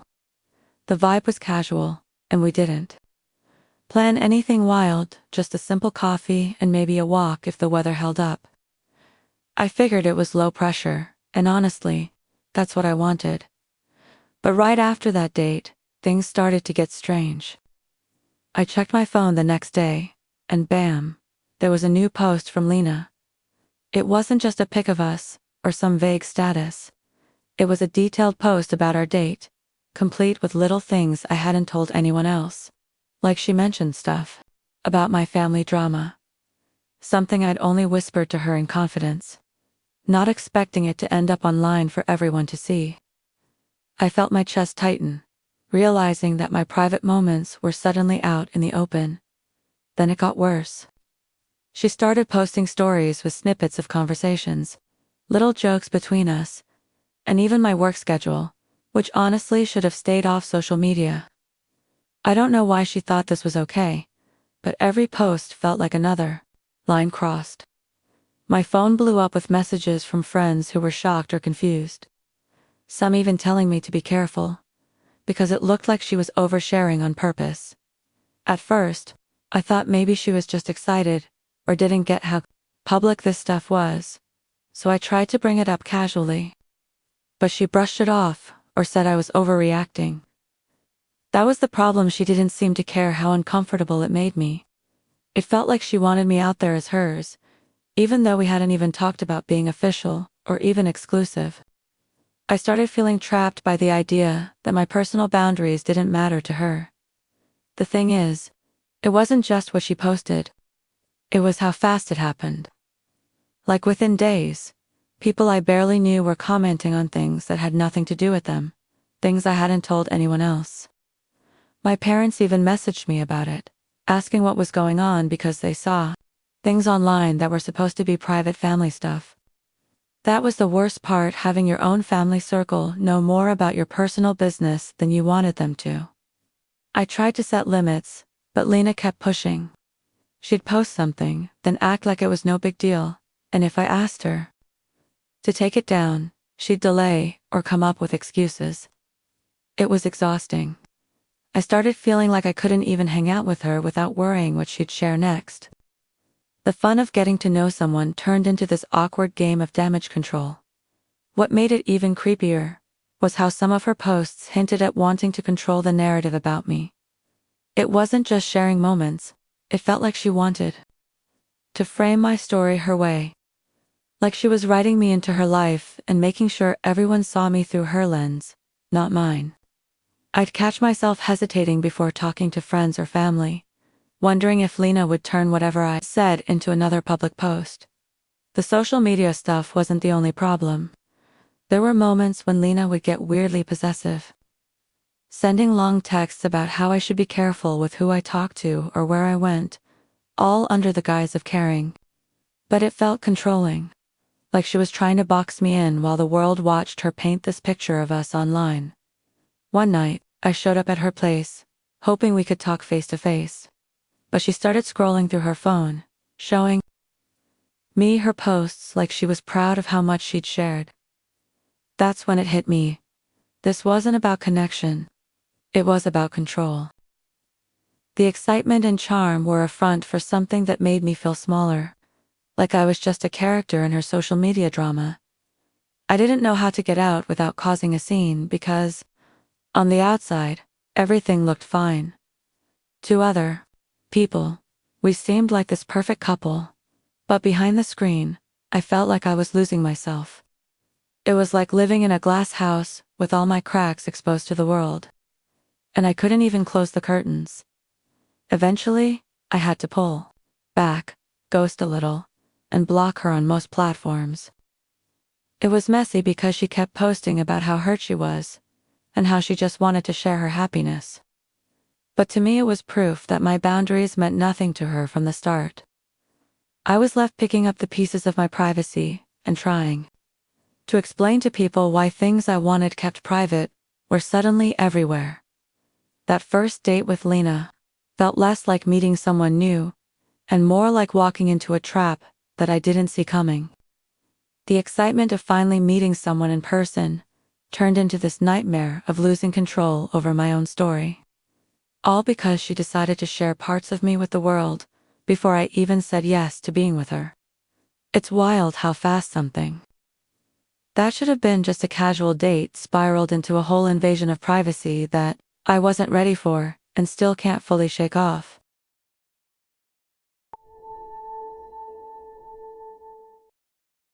Alright, so this one still messes with me because it wasn't like your usual first date weirdness. It started with this guy named Harvey who I met through a friend.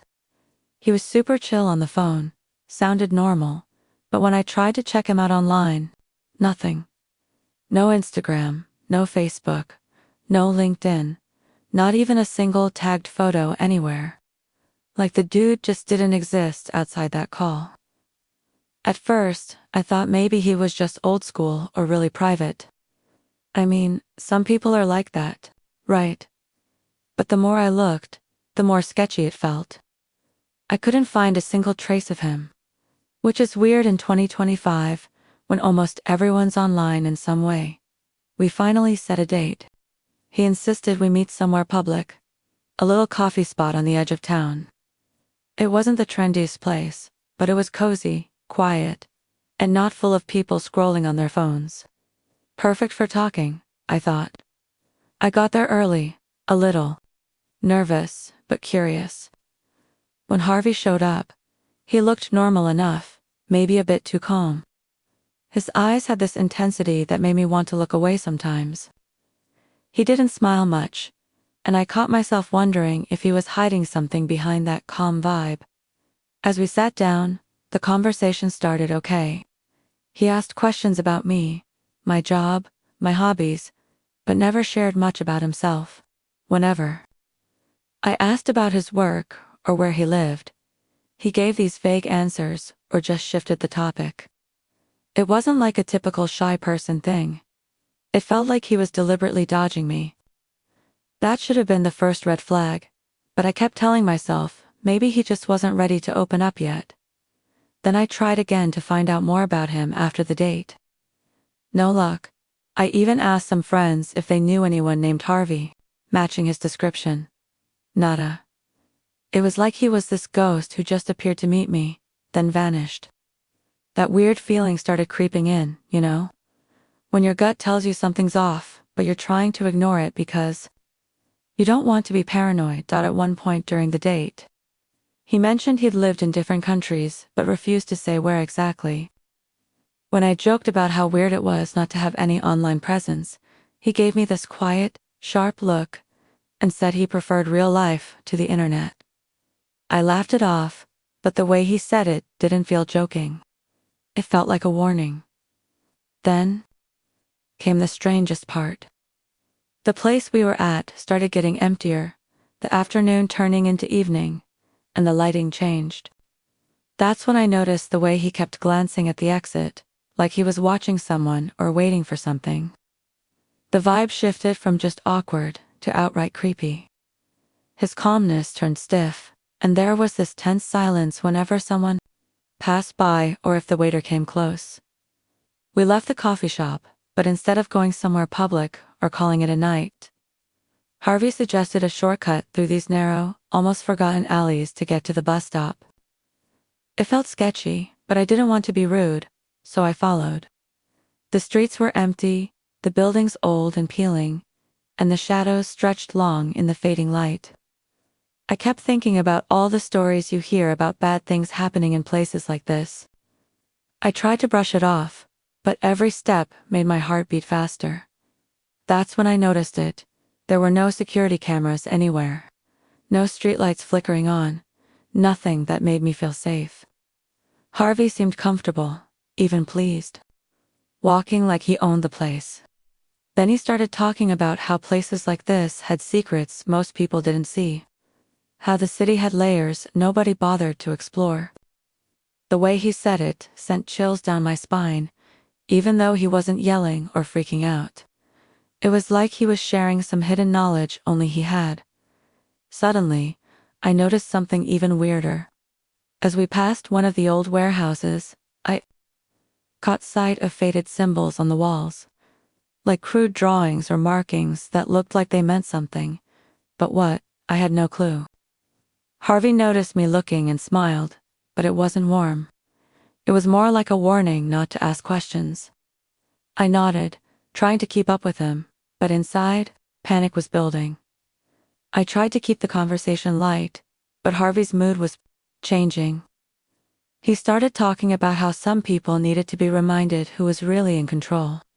How society wasn't what it seemed, and how people like him kept things in check. It was the first time he sounded dangerous, like he wasn't just some shy guy with no online presence, but someone with serious power or secrets. I wanted to laugh it off or change the subject, but something about the way he said it made me freeze. By the time we reached the bus stop, I felt trapped. I didn't want to be alone with him, but I also didn't want to cause a scene in a mostly empty alley. He didn't say much on the ride back, just stared out the window with that intense gaze, making me wonder what he was really thinking. I was quiet, trying to keep calm, but my mind was racing with all the weirdness of the night. After that date, I went full detective mode, trying to find any clue about who Harvey really was. I asked around, checked every corner of the internet, but he was like a ghost. It wasn't just that he was private. It felt like he was hiding something far darker. I even found out that the coffee shop was near some old industrial part of town with a history of crime and disappearances. My stomach dropped, thinking maybe Harvey was connected to that somehow.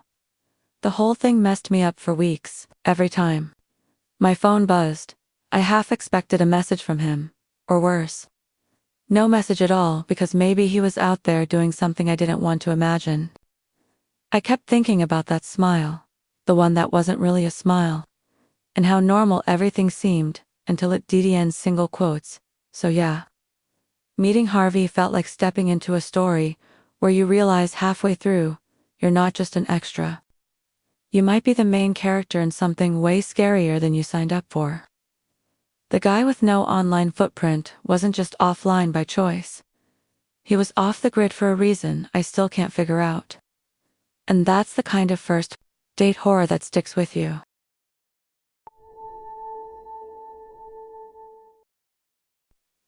So here's something that still bugs me about dating apps, and I'm not even talking about the usual stuff like ghosting or dry conversations. I matched with this girl named Liba, and at first, she seemed like the real deal. Her pictures, immaculate. Think flawless skin, perfect lighting, subtle filters like Instagram influencer, level curated. Not over the top, but enough to make you think, okay, this girl knows how to carry herself. She had a confident smile, a stylish vibe, and her bio was funny in that dry, witty kind of way that makes you think you've just stumbled onto someone genuine. We started messaging, and the connection felt natural. She was sharp, quick with comebacks, and seemed to get my sense of humor. You know that rare feeling when someone just clicks with your vibe, and you start wondering if this could be more than just a swipe. That's where I was. So, we made plans to meet up. Something low-key, no pressure, a little pizza place downtown that I liked. Cheap, casual, good music, and the kind of place where you can actually hear each other talk. I got there a bit early, grabbed a booth, and waited. I remember feeling kind of excited, nervous, sure, but in a good way. I kept checking the door, scrolling through our old messages, thinking how smooth and fun our chats had been. I kept picturing the girl from the profile, the one who looked like she'd walked out of a lifestyle shoot, casually flawless. Then Liba walked in, and I swear, for a second, I wasn't even sure it was her. She looked nothing like her pictures. Not just in the sense of a bad angle or no makeup. This was full-on false advertising. The woman standing in front of me was much heavier, clearly older than she looked online, and even carried herself differently. Her photos had this confident sparkle. The person I met, she looked unsure, hesitant, almost like she didn't believe she should be there. Now let me be clear, it wasn't the weight that threw me. I don't care about body size in some superficial way. What hit me was the dishonesty. I felt like I'd been tricked. Those profile photos weren't just flattering, they were practically a different person. I wasn't upset that she looked different. I was upset that she made me believe I'd be meeting someone who didn't exist. But I didn't want to be rude. I smiled, stood up, and said hi. She sat across from me, fidgeting with her phone almost immediately. Her eyes kept darting around the room, and she barely made eye contact. It wasn't awkward silence, but it was tense. You could feel it in the way her voice didn't quite match her tone online, in how she seemed distracted and unsure of herself. We made small talk, movies, music, food. I tried to reset, tried to be open-minded. I kept telling myself, maybe the pictures were just old. Maybe she was nervous. But the whole time, there was this underlying weirdness, like we weren't really on the same date. It didn't take long before she brought up her online self. That's what she called it, my online self. She even admitted, halfway through her second slice of pizza, that she used other people's photos in her profile because she didn't think anyone would swipe on the real me. That hit hard, not because I was angry, but because it felt like the start of a pattern, a trap. I didn't know what to say. Do I call her out? Do I sympathize? I tried to keep the conversation going, but it kept veering off into her, talking about how hard dating had been, how people treated her like she was invisible. She started sharing all this deeply personal stuff, stories about being ghosted, laughed at, rejected, and how every time she tried to be herself, it blew up in her face. Look, I get vulnerability, I respect honesty, but this wasn't that. This wasn't us building a connection. It felt more like she was unloading everything onto me, dumping her baggage like I'd agreed to carry it before I'd even finished my drink. I didn't know her. And yet, suddenly, I was expected to play therapist, emotional support, and maybe something more. Then came the real twist. Out of nowhere, she asked if I could help her out financially. Not like, hey, I'm short on change for the bus. Mean a real ask. She said she was behind on some bills, that life had been unfair, and she could really use a hand. She didn't frame it as a joke or even a suggestion. It was direct but hidden behind this weird expectation, like I should be flattered she felt comfortable asking me. I froze. That gut feeling kicked in, the one that tells you this is not normal. We were sitting in this crusty booth, surrounded by old movie posters and flickering lights, and I suddenly felt like I'd walked into someone else's setup. This wasn't a date, it was a con. I was no longer a guy meeting a girl for pizza. I was a mark, a target. And just when I thought it couldn't get weirder, she pulled out her phone and showed me texts. Actual screenshots of conversations she'd had with other guys. Ones, she said, proved she wasn't trying to scam anyone. I couldn't tell if she was trying to make me feel special or show me she had options. All I saw were red flags waving so fast they blurred. The pizza sat untouched between us. My appetite had completely disappeared. I wasn't thinking about how to salvage the night, I was thinking about how to escape it without causing a scene. She kept watching me, like she knew I was checking out mentally, and was trying to keep me tethered. When the check finally came, I paid. I didn't ask her to split it. I just wanted to end the whole thing as cleanly and quickly as possible. As we walked out, she smiled like everything had gone great, like this hadn't been the most awkward, uncomfortable date of my life. She even asked if we could hang out again sometime. I mumbled something about being busy and walked off.